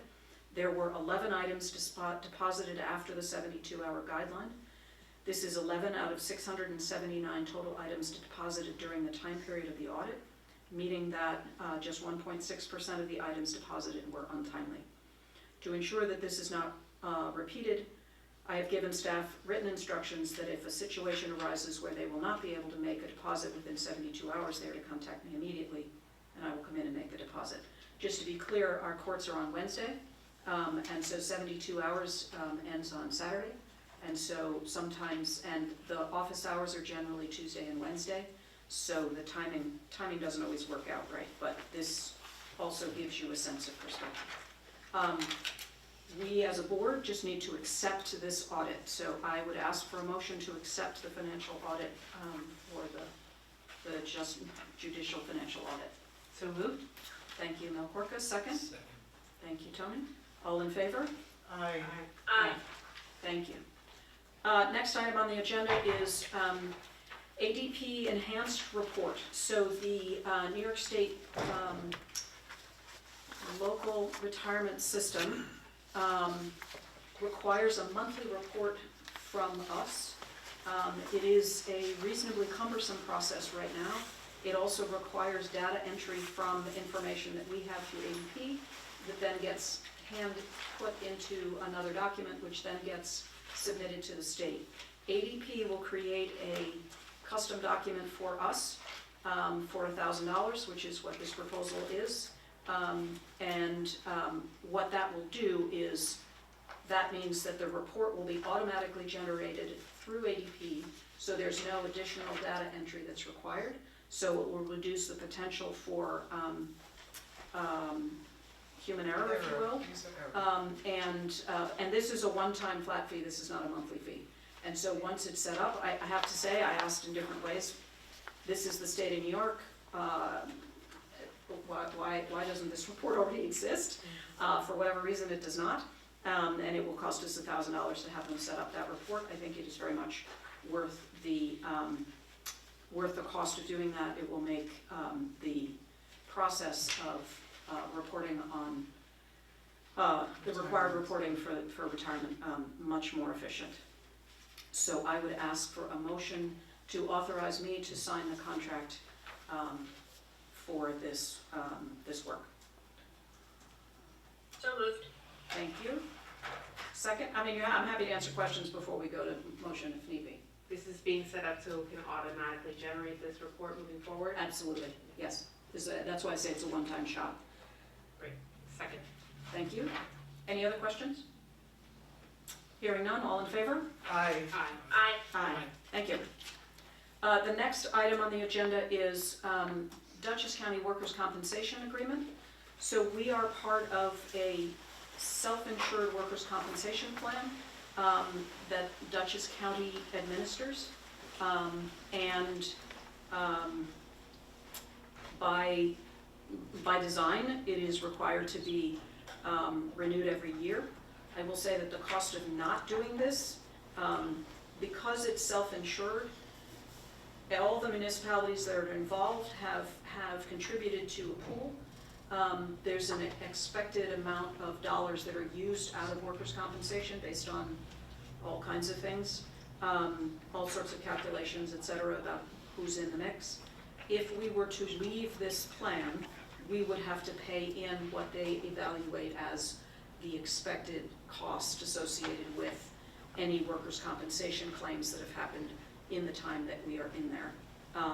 It is a good plan, it is well administered, and so I am asking for a motion to authorize me to sign this agreement for another year. So moved. Thank you, Tony. Second? I'll second. Thank you. Any questions? Hearing none, all in favor? Aye. Aye. Aye, thank you. All right, next item, this is really, I just wanted to to share with you, make sure that I highlighted this. Remembering 1 year ago right now, we had very, very significant issues with our sewer operation. We have made a complete 180 on that. In the spring, the group that I actually refer to as the Better Road Coalition, I don't think that's how they refer to themselves, they may call themselves the Sock Hill Coalition. But this is the group of residents who were particularly affected and very concerned, and rightly so, about the sewer's operation and the impact it was having on the surrounding area. I think there were some people who came to understand that the location of the wastewater treatment plant was formerly a brownfield and had been cleaned up. It's called the Perks site or Perks property. I'm not quite sure where PERX comes from, but I think it was a name that was perhaps a company at that time, but that's what it's referred to. And so a letter was written to DEC to say, we think that there's reason to be concerned about the area that was cleaned up from the brownfield. And so a DEC actually came out twice. They came out in May and performed an inspection. And there was a follow-up of some pictures of some barrels down a bank, et cetera. And so they came back out in November. I was actually with them in May, and I was only aware when I got this notice from them that they had come back in November. But they took an additional look at the area. They had a chance to go a little farther than they were able to go in May. You can see some pictures that they took in observation, and I will. You can read the letter, and I guess I'll just highlight. Staff observed evidence of historic dumping, especially in the southern area on and below the embankment adjacent to the residential properties along Cambridge Drive, so that's Red Hook Estates. The observed dumping, which includes tires and rusted barrels, drums, that were photographed and reported by residents, is consistent with non-hazardous debris. There was also evidence of more recent scattered dumping of non-hazardous household waste, such as discarded fencing, flower pots, and plastic buckets. Staff did not observe any hazardous waste, during the inspection and there is no evidence of a potential release. Images of the observed debris and dumping are attached. As stated in the email response on July 17, 2025, soil sampling was previously conducted in areas of the site that were not remediated. These samples met the restricted residential soil cleanup objectives and are within the environmental easement. The inspections performed on May 15 and November 25, 2025 did not discover any contaminated areas of concern. The observed debris from dumping in the wooded areas along the southern border of the site is not characterized as hazardous waste, and additional action concerning remedial investigation at the site is not warranted. So I wanted to update you because I think that's important information from DEC, and I appreciate the fact that they came out twice to do an inspection. Can I ask a question? Of Sorry. course. Do you know if these photographs are a village property? When it abuts Cambridge Drive, do we know who owns it? I can't tell you what, it's probably a mix. Yeah. Some of it probably is village property, because I think the bank going down in many spots is village property, but I'd have to look more closely at a map. Do you think that we should sign it, no dumping? We could. I mean, I know people know it's illegal, but it's really, it's not nice to wildlife. Anyway. No, that's true. I think that's a reasonable question. I think there's an opportunity to perhaps look at cleanup of some sort, and then certainly following a cleanup, a little, some no dumping signs would, and I don't know whether, a community cleanup might make it that much more aware that, Yeah. Here we've just spent all this time cleaning this up, we want to make sure that we keep it clean. That's an interesting thought. I think that's an opportunity for future thought. Is part of this or all of this private property? Well, to Mel Corpus' question, some of it, it's on the back side of private property, so some of it is probably village property. And some of it maybe, I'm not exactly sure where the property line is on all of them.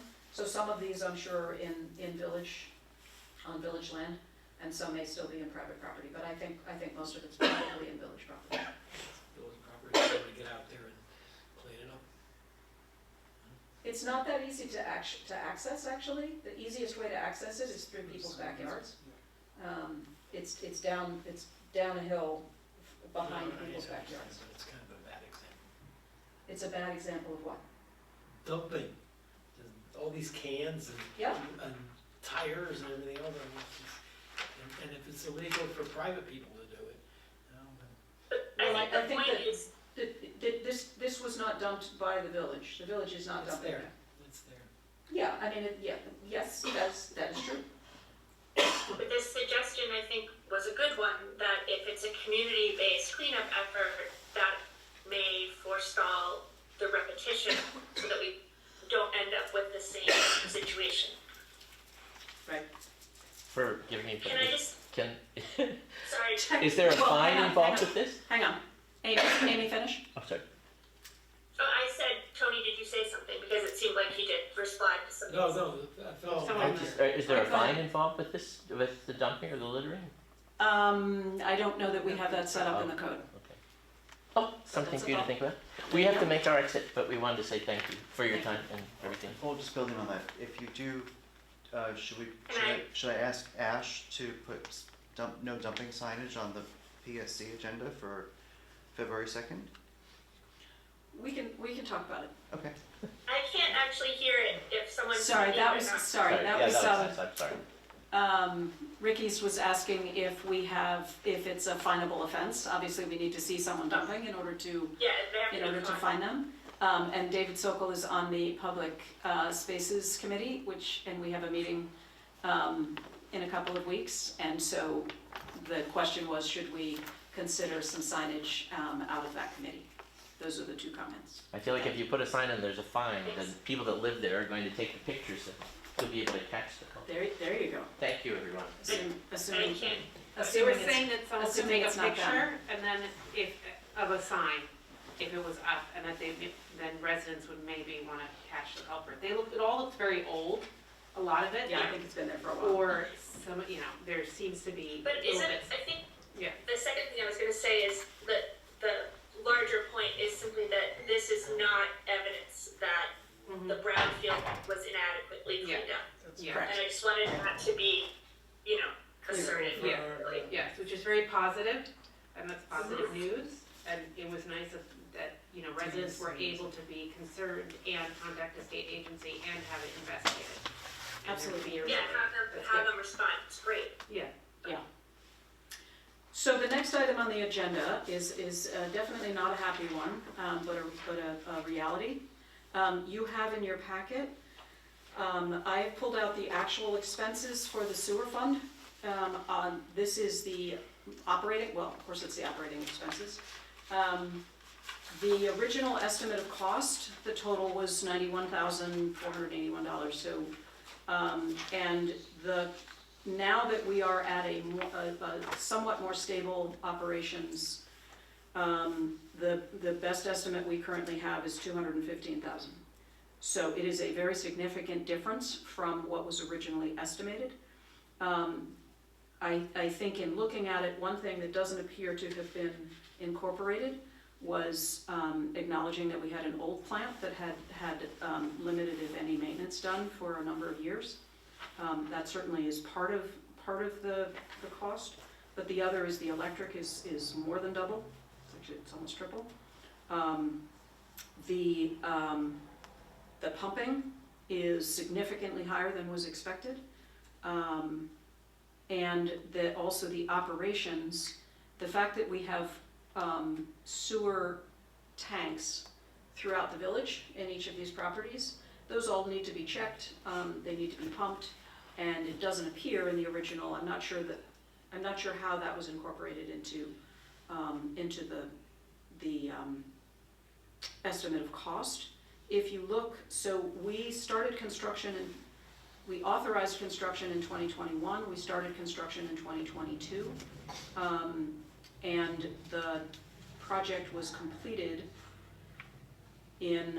within the 22-23 fiscal year. So the first year of full operation was 23-24, and the expenses were $84,000. And that led to frankly, what wasn't done is there was very little pumping or sludge removal, and there was That was the plant, right? and there was very little, both the plant and the there was some bootstrap and there were septic tank pumping, but there wasn't a lot of septic tank pumping, which arguably is logical for the first year because everyone's, filling up their tank. But the fact that the wastewater treatment plant had none, and now we're at somewhere between $20,000 and $24,000. This year we're there at 37. One could argue that there were things that weren't happening that should have been.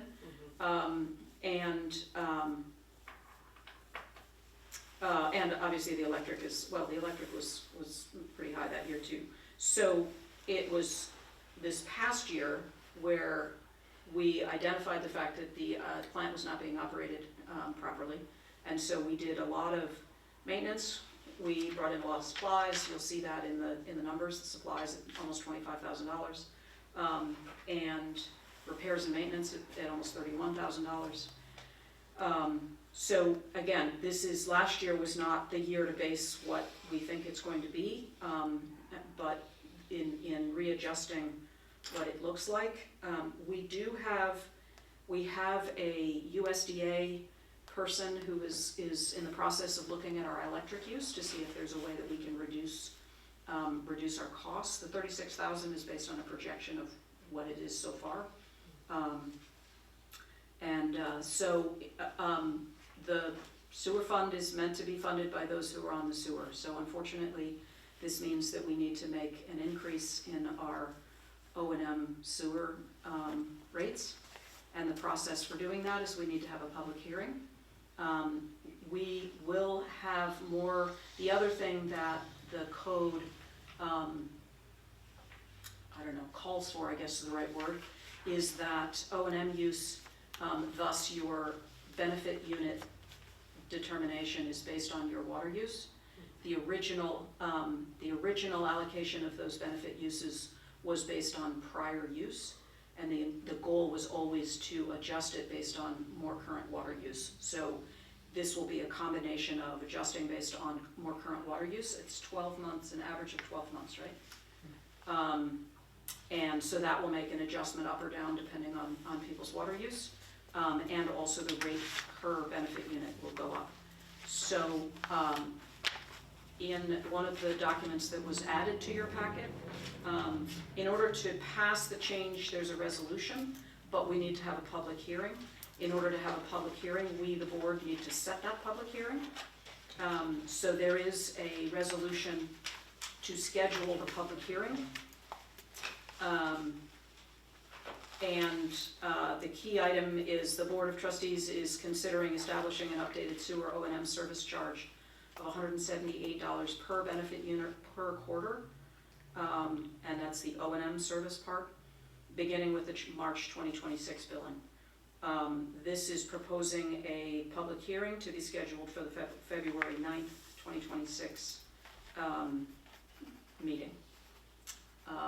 So I'm happy to have a discussion.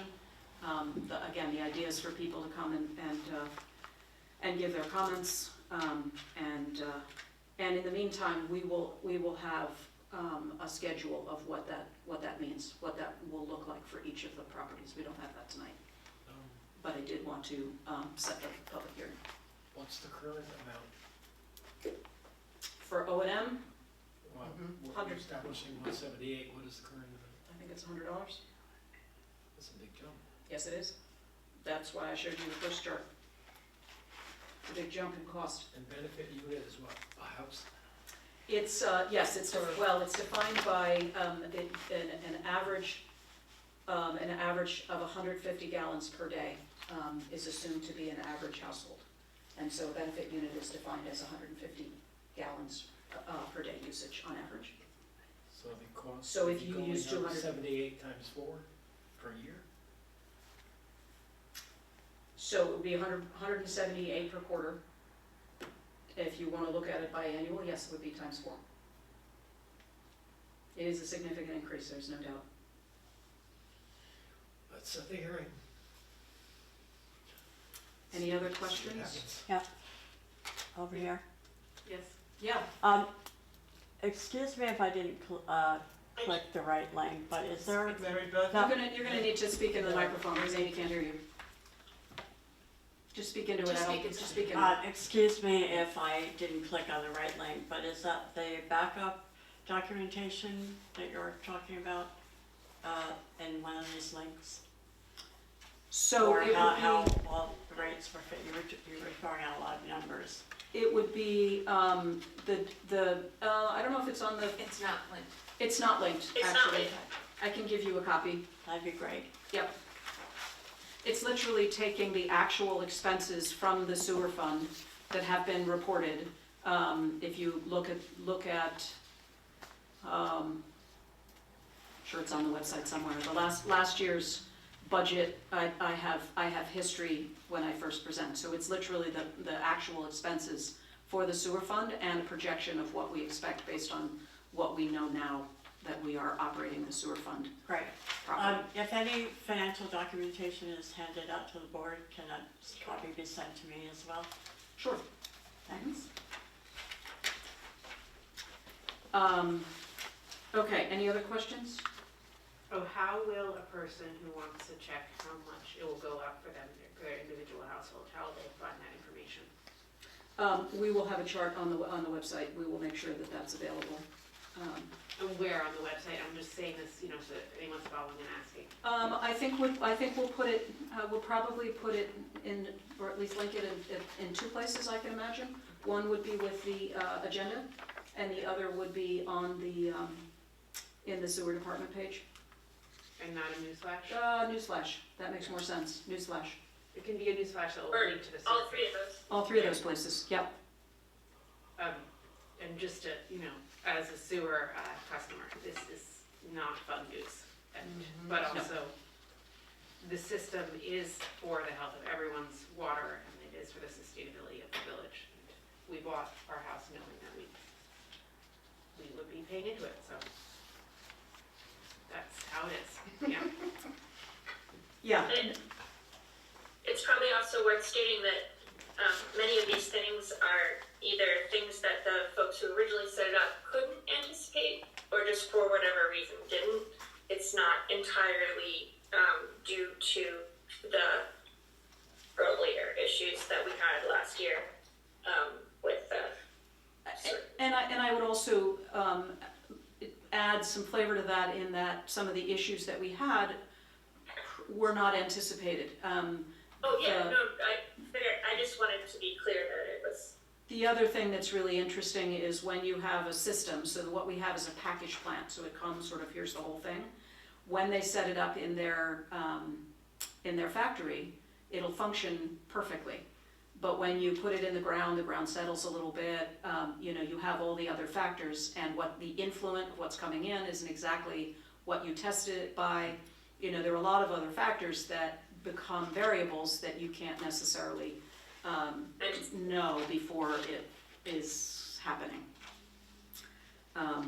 So I will take a motion to approve resolution number 1. Oh boy, that's a sad way to start the resolutions.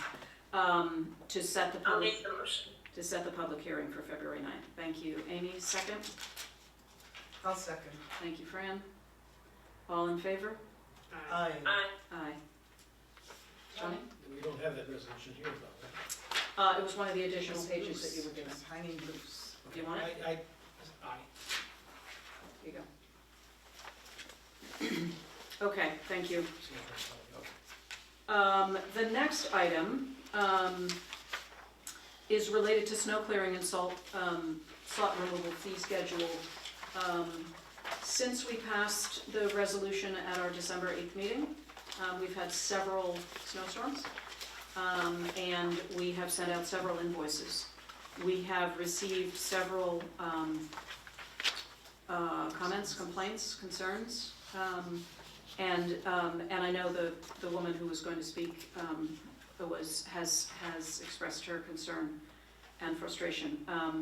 There were a number of different comments that came in, and based on those, and Jen certainly received probably more than I did, I felt that it was appropriate to revisit in the sense that to change it to a sliding scale, in the sense that at the beginning of a season, we've had various different snowstorms. We haven't had a lot of snowstorms that have stuck around much longer than a day, certainly for the past couple of years. So there were a number of people who said, I've never gotten a bill in 25 years being here, etc. I think it is reason, and some people have a very significant amount of sidewalk space. So times 4 or 5 adds up very quickly. So I am proposing that we change that we revise the snow removal fees to be on a scale going up. So the first offense in a season, we're only going to do this by season, we're not going to go back in time, to past years, would be $2 a linear foot for snow removal and 50 cents for sanding and salting. The second offense would be $3 a linear foot, sanding and salting would be 75 cents a linear foot, and then third and any subsequent offense in a season would be $4 a linear foot, sanding and salting $1 a linear foot. And I'm proposing that these fees shall become effective retroactive to the beginning of this winter season, and that would direct the clerk to amend any invoices that have been issued to date. How many invoices would you say you've issued to date?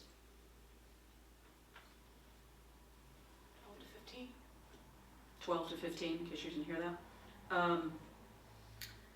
And so, again, I think we have some people who were very diligent, and for a variety of reasons, they didn't get to it this time, or they got to it, but they didn't get to it the second time after the plow went by, which is a perennial frustration for all of us who have sidewalks.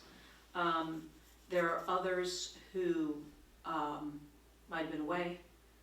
There are actually been some who have contract, and their contractor didn't do their job. We actually had, we found out for one person that, two people, that they'd been paying for work that wasn't being done. Mm-hmm. So there's some positive out of that, I guess. And then there are others who just aren't clearing their walks. And we frankly haven't heard from them. So I think this allows for the people who are trying, who, or may not remember, or may think whatever, this I think gives a little bit of grace in the context of a small village that also, on the counter side, wants to make sure that we are clearing the walks to encourage all the wonderful walkability that we like. Thoughts, questions? Yeah, I have a question.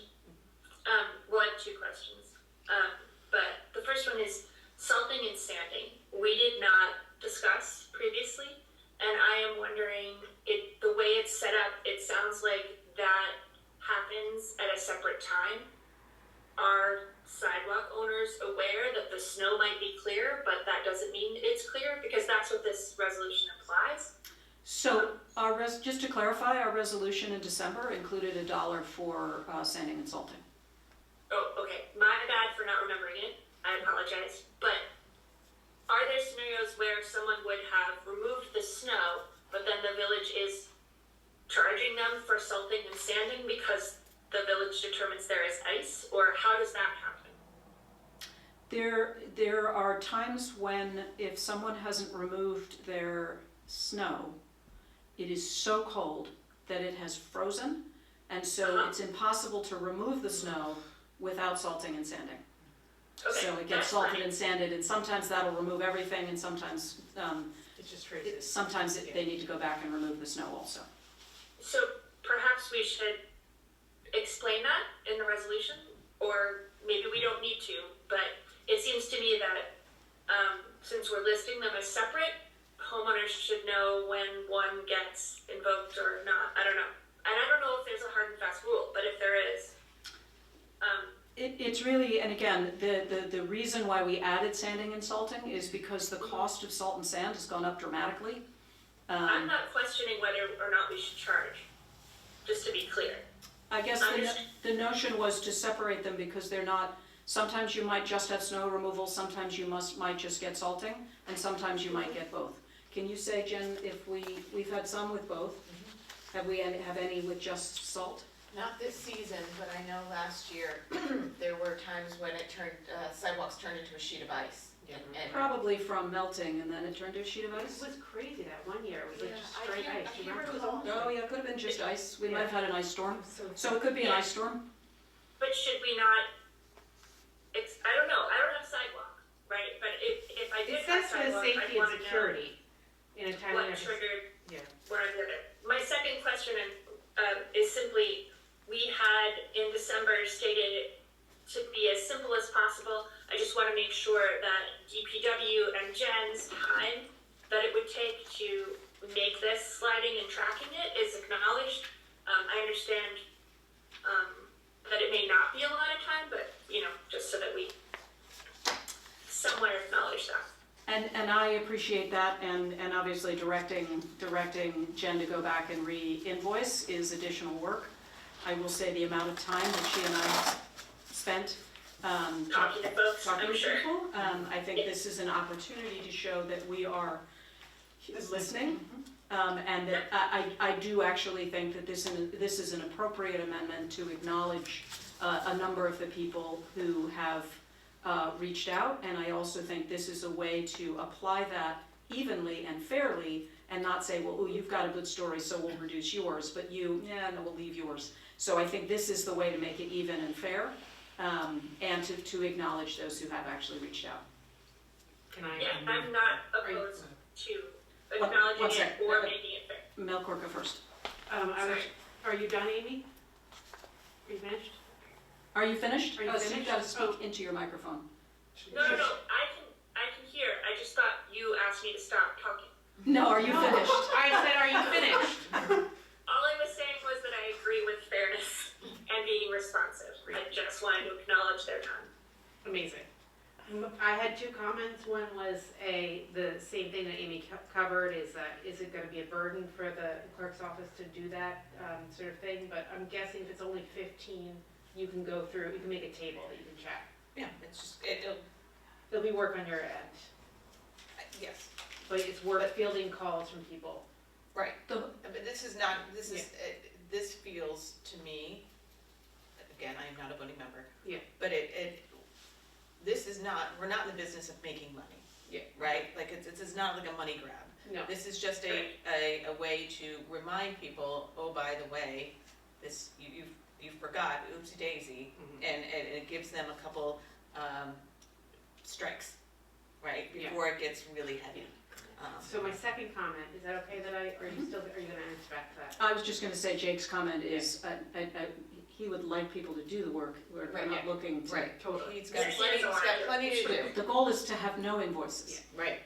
And so my second comment is, I have been out shoveling, you know, there's been like lots of snowstorms, sometimes they happen when my husband's home, sometimes they don't, you know, so the bigger ones he shovels, but, that is to say, I've been out shoveling and I notice lots of people walking in Route 9, you know, trying to avoid sidewalks, and they're walking along with the plows, they're walking along with traffic, you know, and there's slush and ice, and it is dangerous. So like, this is, when we say public safety, it's not that we're out to get people, it's not that we're trying to get the money, it's that we really want people to be safe. And it is safe, it's dangerous to drivers and dangerous to pedestrians. And like, God forbid someone fell and slipped, you know, when they're trying to get around like something that isn't cleared, and, you know, there's a tragedy. So anyway, that's the goal, not to make money. Right. Yes, Yes. Tony. I move the resolution. Okay, we'll take that as a motion. I have a second. I'll second it. Thank you. Any further discussion? All in favor? Aye. Aye. Aye. Okay. Next item is the added item, which is resolution number 2. Should have done that one first. Isn't Salt and Sand? Oh, sorry. Salt and sand is 2. So we're now on number 3. This is a resolution to appoint Village Green committee members for 2026. And the proposed, or the Village Green members that I'm appointing, that I'm asking you to approve, are Chairperson Tara Barrett, and then members Brenda Cagle, Jim Cashin, Joy Glass, Kevin Joseph McGinnis, and David Pearson, with Trustee Uku as the liaison. And then the only other thing that I want to comment, I don't know if you want to make an amendment to this to add the January meeting? You do. Okay, so let me add, also be it resolved that the meeting in the first quarter of 2026 has been moved to January 15th. What time is it, Fran? I'm forgetting. It's 6 p.m. I had, In Village Hall? 6, yes, in Village Hall, thank you. Because that's a change from what it was before, so, and then the remaining meetings, we will approve with the at the April meeting when we do everybody's. I see. I mean, in the interest of time, sure, but I just wondered, this is already out of step with all of the other committees, so what would We can be add the others, so right now? January 15th at 6 p.m. At 6 p.m. Then it's April 16th at 6 p.m. Also, next Village one Hall. is July 16th, Mm-hmm. and September, I believe that is 17th. I'll just check the email I sent Jen with the dates. Yeah, may as well add them all. All at 6 p.m.? That'd be great. Yes, all at 6 p.m. please. Where is it? I think I did, committee. We can also always restate those meeting dates. Yeah, I was gonna say, for September, we can Just so that restate we them in all April. the committee together. Now we've got January, April, and July for sure, so that's good. Okay, so we have a motion, we have a second, all in favor? Aye. Aye. Super. Wait, do we have a motion in a second? Oh, We did. I don't think Oh, we sorry, didn't we? Okay. Sorry. We'll take a motion. I'll make the motion. Okay, I'll Okay, second. Amy made the motion, Fran seconded. All in favor? Aye. Aye. Awesome. Okay. Snow clearing, next meeting is workshop, January 26th. Board meeting, February 9th. Okay, now we move on to the treasurer's report. Thank you for your patience, Madam Treasurer. Good evening. As of December 31st, the village's financial position is as follows. In our general fund, we had $226,461.96. In our NICLAS general fund, we had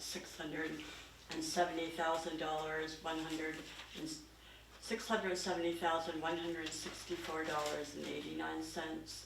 In our water fund, we had $62,512.33. In our night-class water fund, we had $152,630.92. In our sewer fund, we had $34,928.43. In our payroll clearing account, we had $77,931.20. In the Hardscrabble account, $42.76. In the Village Green account, $5,156.35. In our health insurance deductible account holds $10,403.92.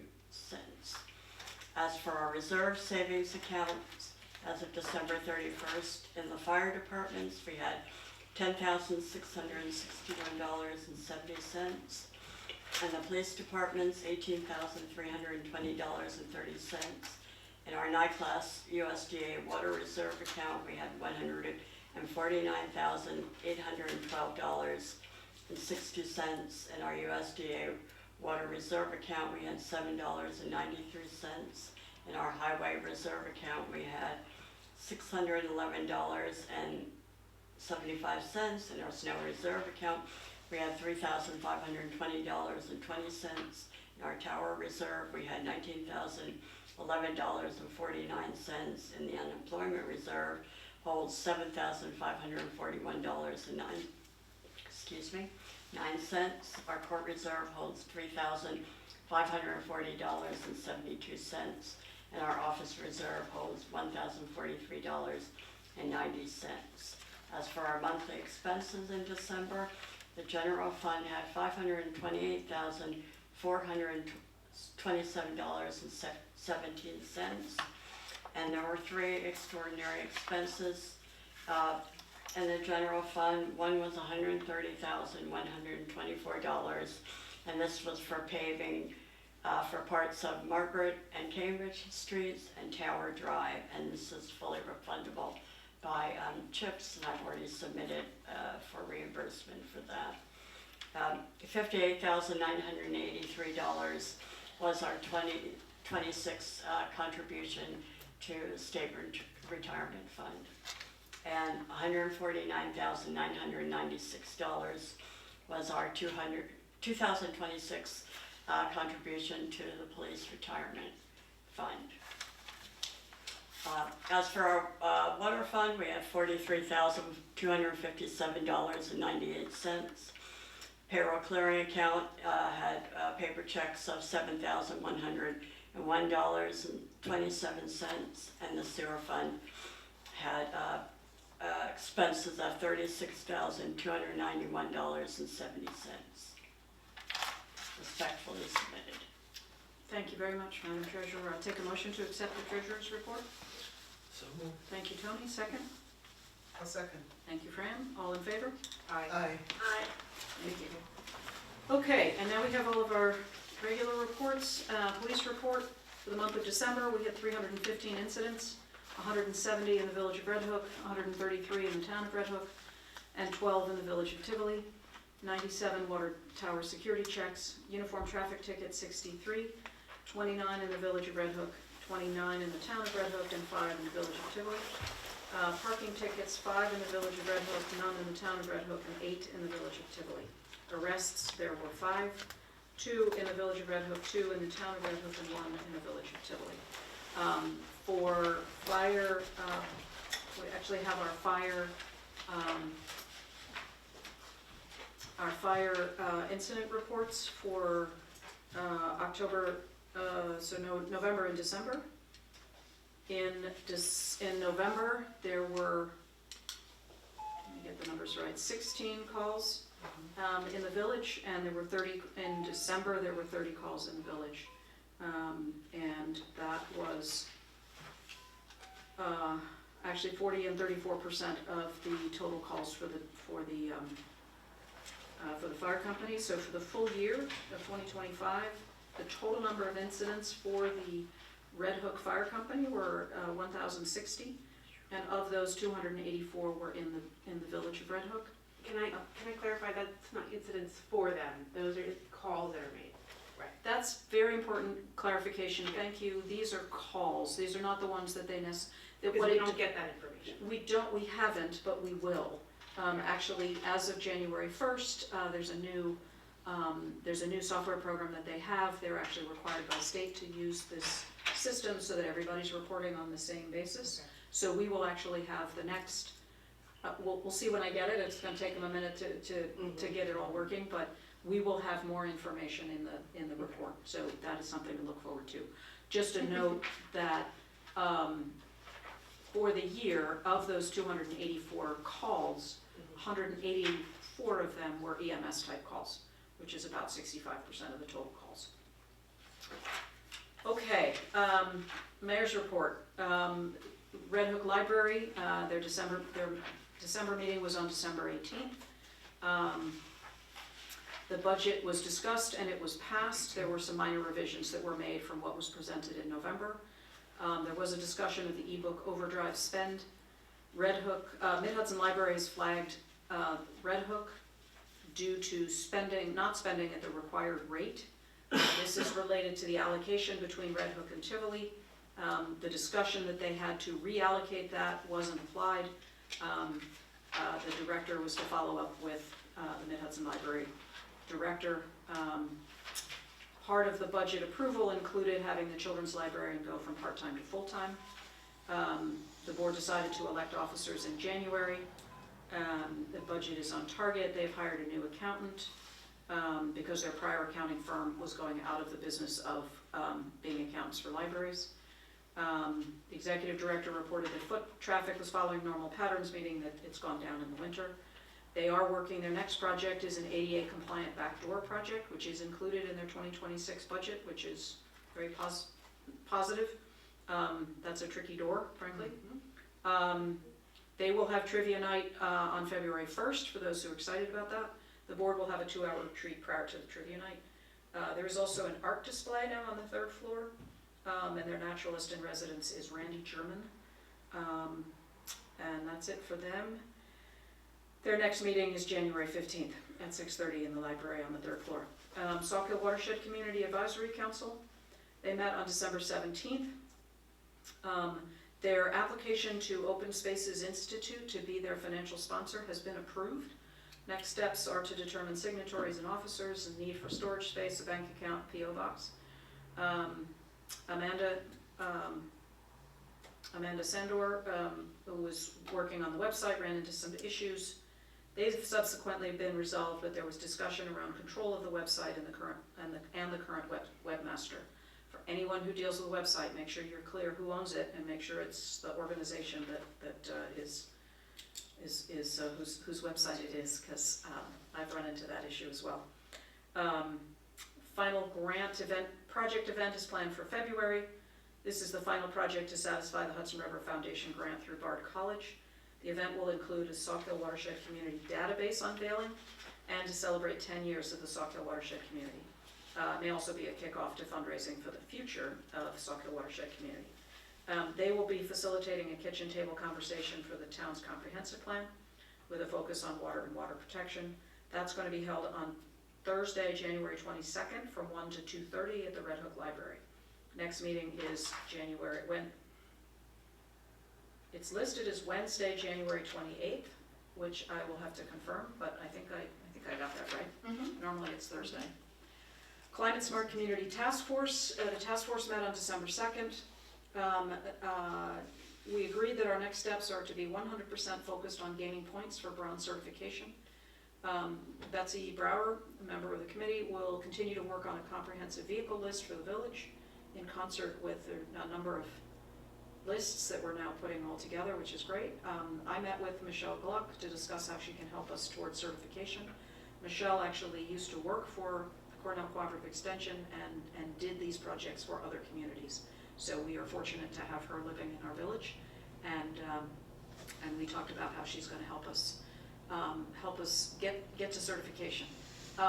We targeted perhaps in May or in March or April to present to the board, in particular to ask whether the focus for the Climate Smart Community Task Force and our project should be more on resiliency or addressing climate change. just gonna leave that out there. They're not mutually exclusive, but it's more about emphasis on one or the other. Next meeting is scheduled for Thursday, January 22nd, 6 p.m. in Village Hall. We would welcome anyone interested in helping us work on getting our certification. Public Spaces, the Public Spaces Committee, which has folded back in the Abrahams Park Task Force. We met on December 15th, and we reviewed the contact with a Bard professor, Dr. Ross, regarding a possible student working on a master plan for Abrahams Park as their senior project. We discussed grant opportunities. I am to report to the board, which I'm reporting to the board, about the committee's interest in applying for a grant. I have made it clear to the team that we need to identify what that grant is, what the timing is, et cetera, but I wanted to flag it for all of you that there is discussion around applying for grants, and we're in the process of discussing what that grant will be for and identifying perhaps where that grant might be. Barbara Westerman plans to see if there's a possibility for an art project with Bard after the holidays. We reviewed the drawings and ideas for Abrahams Park. The next meeting is scheduled for February 2nd at 7 p.m. at Village Hall. And then just to note, there were a variety of events throughout the village in December. It was really wonderful. There was the VFW held a Pearl Harbor Remembrance Ceremony on December 7th. It was a moving and informative event. I2Evolve was one among the first businesses in Dutchess County to earn a County Think Accessible Community Bronze certification. County Executive Sue Serino and County All Abilities Program Director Dana Hopkins visited owner Kimberly Topolizio on December 10th to present her certification. I was able to join them. I attended the Red Hook Chamber ribbon cutting for Upstate Pines on December 12th. With half of their building located in the village benefits from the sales tax revenue they generate. And they have a really nicely laid out store. You have to go through the lobby, that you have to hand in your, you have to share your ID in order to get in, but then you go through another door and it opens up into this wonderful festive store if you've never been. Red Hook Town Highway Department holds a potluck holiday party every year. They were kind enough to invite me along with our DPW team. And then Sunday, December 28th, I joined Bill Moore and 3 others on a follow-up judging panel for the VFW Voices for Democracy to judge the final selections. The 2025-26 theme is How Are You Showing Patriotism and Support for Our Country? We reviewed and scored 8 submissions. They were all good, and it's an honor to be a part of that team. And then on Tuesday, December 30th, I joined a group from Tivoli on a tour of the construction project at the Tivoli wastewater treatment plant. My last comment is I certainly know more than I ever thought I would about wastewater treatment. I wanted to comment that, and you saw it in the vouchers, there is a dump trailer. The one we have is literally falling apart. It is used for everything. It's used for garbage and recycling pickup. It's used for water. It's used for sewer. And this, it's $12,300. We've got multiple quotes. CHIPS funding is going to fund this purchase, and this will make Jake a little bit happier. And then 2 other reports. Sorry for all my reports here, but this is a Water Department operations report. We had operational meetings December 11th and January 8th. Since it's happened already, I figured I'd report on it now. Both for water and sewer. I separated the reports, so the water, annual sampling that includes individual household samples and well sampling was done late in December. The results will be reported in the 2025 annual water quality report. Target for 2026 sampling is June, to avoid being at the last minute with the sampling. We have 8 wells. And these wells are numbered, so there's number 1, 3, 4, 9, 12, 13, 14, and 15. Any stories about where the other wells went, but not for tonight. Wells 1, 4, and 14 are offline. Well number 1 has a broken valve, which is scheduled to be replaced later in the year. The goal is to have all wells in operation that can be, so I'll report out on 4 and 14 in the future. Well sampling requires a raw tap, meaning it's drawing a sample directly from the well water. And for some wells, it's very difficult to get that sample, so we plan to add a yard hydrant, which is basically just a connection to the pipe coming, that's in the ground, bringing it up, and it's like a little yard hose. It's more like a yard water rather than a hydrant, but that's what they call it, prior to the next sampling dates, to any well that is hard to sample.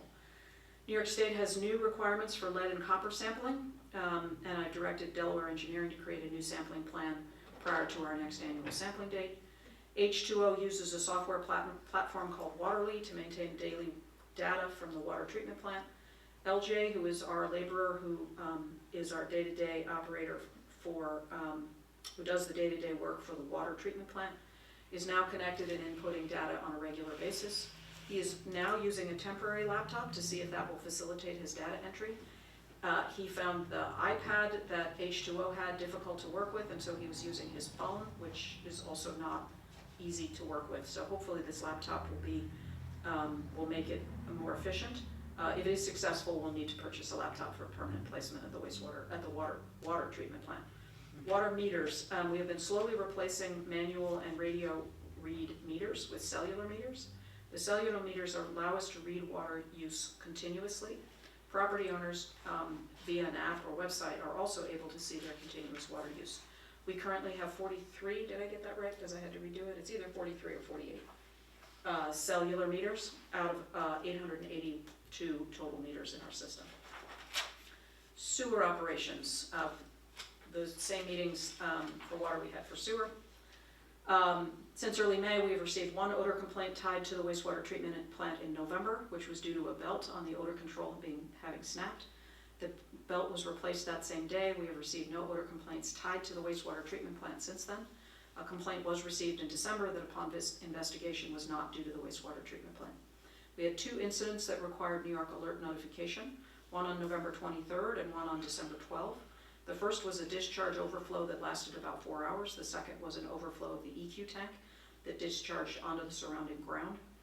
DEC was notified in both cases. DEC came and did a site visit on December 16th and issued a report that all was functioning correctly upon their visit, and they would continue to monitor operations. H2O took over day-to-day operations as of January 1st, 2026. We continue to learn and adjust the operations for the plants, as noted by the New York Alert issues. H2O continues to be proactive about any changes or issues to maintain proper operation of the plant with assistance from our DPW. We have had to have extra pumping done at the wastewater treatment plant that we expect to reduce next year as we smooth out operations. There are some repairs that still need to be made, including replacing the return activated sludge valve in plant 1B, which is the old plant on the west side. That is scheduled for the week of this week. This will allow the use of both sides of plant 1B. The utilization of plant 1B is significantly below capacity, so both sides are not currently needed. Thus, having only one side working is not a problem, but we should have both sides should be functioning. The UV system repair / rebuild for plant 1B still needs to be completed. Some UV bulb sleeves, so the UV bulbs live in sleeves. Some of those sleeves came in broken or damaged. So we are waiting for replacement parts to have the project completed. There are 2 sides, both of which are used in the process. One side has been rebuilt, the other side functions but not optimally. Plant 1B, H2O started adding sugar as food for the bugs to enhance their ability to function. This has improved the clarity of the decant, which is, I'll have to get Les to get an actual, he gave me a description and I forget it at the moment, but basically it's how the plant is functioning and how the bugs are doing. And they're doing better, and thus everything is clearer, and that is all very good news. We had a follow-up meeting with Steve Grimm of USDA Rural Water. We reviewed a rate analysis. We further discussed our operations and his experience with the different technologies used at wastewater treatment plants. As already discussed in the general business district portion of the meeting, we have an estimate of ongoing expenses for the O&M of our wastewater treatment system. Unfortunately, it is significantly above what was originally estimated, creating the need for a significant increase in sewer O&M fees. We will continue to do everything we can to maximize the efficiency of our operations to maintain fees as low as feasible.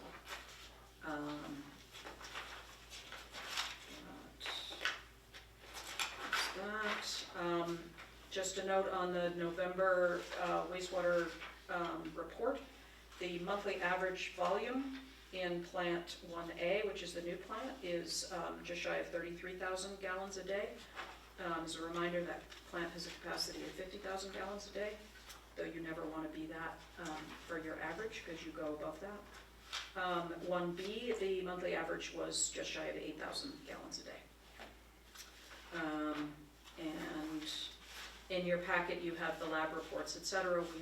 We have been in compliance with our recent lab reports. And that is it for me. So Deputy Mayor, you're up. Okay. Red Hook Together, the group meeting is organized by the Bard Center for Civic Engagement and meets every first Thursday of the month. January's meeting was held over Google Meet on the second Thursday, January 8th, 2026, due to the first Thursday being New Year's Day. Various members of the community group shared out dates to coordinate calendars. Below is a summary of some events shared. I'm not going to read them all out because it's late, but just some coming up. There's going to be a cleanup day on May 2nd, done by the town of Red Hook. There is going to be Apple Blossom on May 9th. There's going to be a budget vote on May 19th. And Hardscrabble Day is on September 19th. There's a lot of other events in there as well, but just, you know. Okay. Also of note, the Red Hook Area Chamber is producing their first digital and printed area guide and map that they plan to have available in the first week of May at their spring mixer. There's a repair cafe in January. It's January 24th. That's not listed here. You have the April one, but you don't have the January one. Maybe I wrote it wrong. No, okay. Okay. I will write, yeah, sorry. Just to clarify, so January 24th, there's a repair cafe at the Red Hook Community Center. I thought I had both of them in there, but obviously I didn't. You have one in October and in April. Anyway, Repair good away. to know. All good. Okay.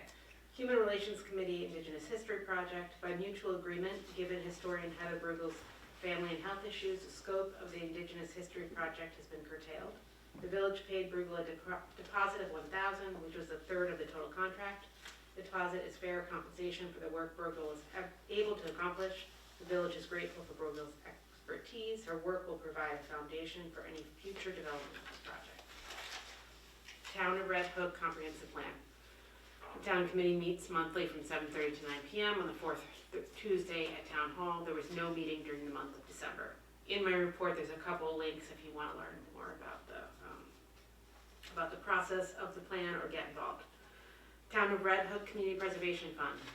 From the monthly statement of the town supervisor, the town of Red Hook CPF total balance as of 12/12/2025 was $3,907,346.21. And I included the previous month's balance to illustrate that in a little over a month, the CPF balance rose by $397,778.85, which is significant amount of funds going in. Village of Red Hook Communications. I completed the new trash and recycling pickup calendar and dual stream recycling guide, which I included in my report. I did not include that thank you to Jen and to Jake for catching typos that I did not see, because when I design these things, I stop reading them. So they saved the day. Village and zoning review. On December 12th, 2025, Mayor Smith and I met with the planning consultant Bonnie Franson to discuss the comments made at the December 6th, 2025 public hearing regarding the North Broadway corridor land use and zoning study. We discussed how some of the comments were focused on allowing or disallowing individual parcel development, which falls outside the powers of the land use study.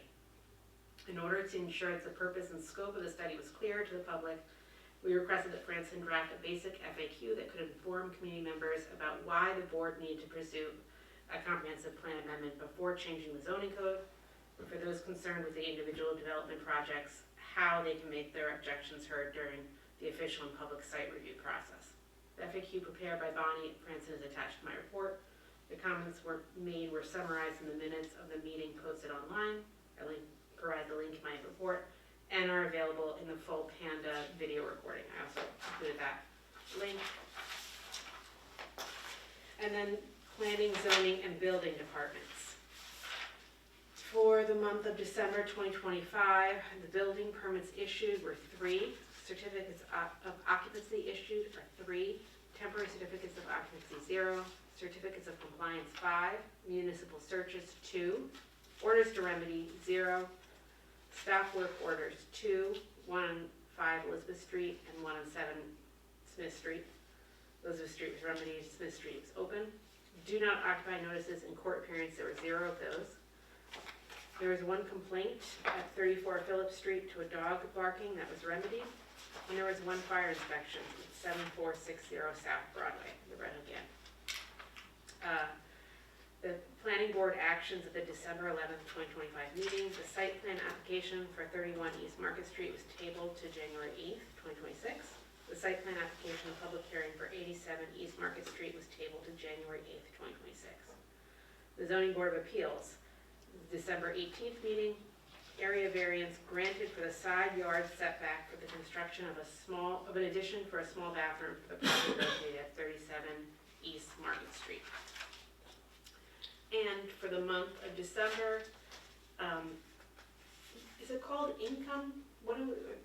Receipts? Receipts? Fee receipts, perhaps? Yes, okay. Free receipts for the month of December 2025 is $4,811.70. That's it for me. Awesome, thank you. That's great, thank you. Trustee Uku, you're up. I am. I just had a question for Mel Coker Yeah. about Indigenous History Project. Would it be possible to get a record of the original scope of work and the deliverables? It says the deposit is fair compensation for the work Brogo was able to accomplish. Can we just see? Yeah, it's the contract, I've shared a couple times in my report. Yeah, I did, but Yeah. that was the original, she's going to do this. Yes, I'm asking about what she has done of the, she did research, we met quite a few times, yeah, so I'm just looking for that. that she did research and she. Well, no, so is that what we, Perhaps you can just write up a summary of what was done and, no, I mean, if what was done was the discussions, I mean, it's what she was able to accomplish. I'm just wondering if the $1,000 describes that. She did research and she met with us quite a few times, yeah. I think we can put that together in a summary thing, just to close it out. Okay, thank you. Yes, so I have materials management. I could also make mine short. Here, this month's costs and expenses. Please refer to the attached resource. Where is it? No, mine is missing. You did give it to me. I know it's separate, but then it was separate, and I put it in. Can I borrow someone's who has theirs out? Oh. Is it? It was right The whole here. bunch? It's the, I don't Here. remember if it's Yes, whole it bunch. was. Oh, thank you so much. Yeah, I had it, and then I don't know what I did with it. Okay, so just reporting revenue for the month of, what month did we just do? December. Yes, revenue for the month of December, including tags sold, bulk and individual tags sold, is $2,975. That does not include the Tivoli service, 4 weeks at $682.50. I also have the year-to-date of that for you. Our total costs came to $1,899.24, reflecting a $0 contamination charge, which I always feel happy to report. All of this is online. If there are any additional questions that you or the public has about those numbers, please email me. Let's see, so I have food waste drop-off. As Deputy Mayor said, this is a very, very wonderful trash dual stream recycling and yard waste. I encourage every resident to have a copy and refer to a copy. They come in with your water bill, and you can pick one up from the clerk. Let's see. Okay, food waste drop-off. Residents are welcome to join the village's food waste collection program, made impossible in part by a composting grant from Dutchess County. Let's see. I have scrap metal income for the village in the month of December. Or revenue received since the last report was $1,562.90. Total revenue for the fiscal year to date is $3,477.10. Since the program's inception, donations have yielded a total of $58,994.34. Reminder that there is no all-street parking permitted in the village from November 1st to March 31st. Vehicles parked on the streets between 11 p.m. and 6 a.m. may be ticketed and towed at the owner's expense. Street lights and potholes, please refer online to this document, which you can find linked on the agenda. Form in appreciation of giving Jake and the mayor flowers. Eternal thanks to Jake and Team DPW for all their hard work keeping our roads clear and safe during unusually heavy snowfall in the month of December. The entire village is grateful for you. Village Green report. The Village Green Committee had no meetings in the month of December. As the board approved, the current committee members are listed. Reminders, I've set up a village street tree request form. Ask your clerk or a neighbor if a complimentary street tree is right for you. The form can be accessed from the agenda page for this meeting on the village website. If you have a little free time and want to meet fun neighbors, the Village Green might just be the place for you. Please contact the clerk or email Chair Tara Barrett, hillbar@gmail.com, also linked online. As always, it's a pleasure to serve this hardworking team. Village Food Waste Report. Village residents are invited to sign up at redhookvillage.gov/compost in person or by phone email to the clerk. All the countertop bins are now stickered, so distribution may begin. Our second reimbursement request has also been submitted to the county. Please see the attached for updated totals. We retain an available grant fund balance of $3,951.67. Looking forward to meeting with the mayor and members of the program, the collection program, on how we will be allocating those funds. Our hauler, Ray Silverman of Laughing Fox Farm, has provided latest collection data. Our total estimated volume diverted from landfill since September 1st, 2025, when we began hauling, 1,545 pounds, which is not bad. That's it from me, respectfully submitted. Awesome. On to Trustee Smith. Fran, I have a question. The distribution of the bins, where can people get one? From Village Hall. Okay. People can get one from Village Hall. So just to add, we're planning a big kickoff event. I was letting the mayor lead. I was gonna say, I'm not quite ready to release that date just yet. We just need to make sure there are a couple of other ducks in a row that we will hopefully confirm in the next couple of days, and then we will announce a grand kickoff. The intention is to do it soon, within this month. Because we'd like to invite the press to come and see us drop that banana into the compost bin. I'll do the utility billing report first. The bills issued in December 2025, this was water sewer bills, $123.74. The penalties and finance charges issued in the same month, $391.46. Utility payments received, $7,662.54. I'm not sure, and maybe Jen can say, do you want me to give this accounts receivable number? Because you're not. I'm not 100% on it, so I mean I have it there because I feel like I've reported on it before. We have to have but a number. the software probably Okay, the software doesn't. If you don't catch the AR on the right day, you can't go backwards. So it's. Okay, I, so I, we'll I think just I think I missed the day, so now the AR doesn't match the way it needs to.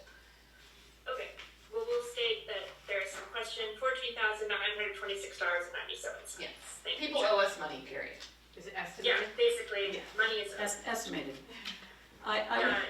I would say the other thing to add under this report is water and sewer bills went out January 1st. December 31st, and I don't know if anyone has received them yet. So the post office has taken a long time. And now I have to get my thing out of Drive. I'm sorry, because it's on the screen, but yeah, anyway. Sorry, hold on 1 second. If you want, I can report on the water stuff. Yeah, please, that's great. And actually, just to go back to the water sewer utility bills, obviously with no one having received them by the 12th of January, we will extend the grace period before penalties kick in, and hopefully they will start to appear.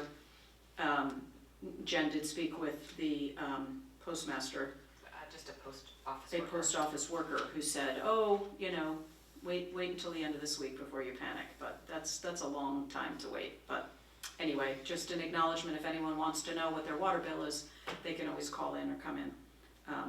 We have all that information here. Do they send it up to Albany now to be sorted? Yeah, so it's no longer a local operation. Yeah. Correct, yeah. Just as it relates to the water report, the average, the total water usage for the month of, this has gotta be December is 7,014,735 gallons, and that's an average of 226,282 gallons per day. The testing that was done all came back negative. It was tested for coliform and E. coli, and they all came back negative. The free chlorine residuals were ranged from 0.28 to 1.07. Okay, so I will say that I did not put in my reports the personnel policy work, because I thought it would potentially be in the mayor's, so I'll report on that next time. Perfect. The Narcan machine, this past Monday, January 5th, the technician came from Matters to initialize and set up the village's free vending machine. The county's Department of Mental Health's clinical program director, Eric Dentrone, came to the village as well.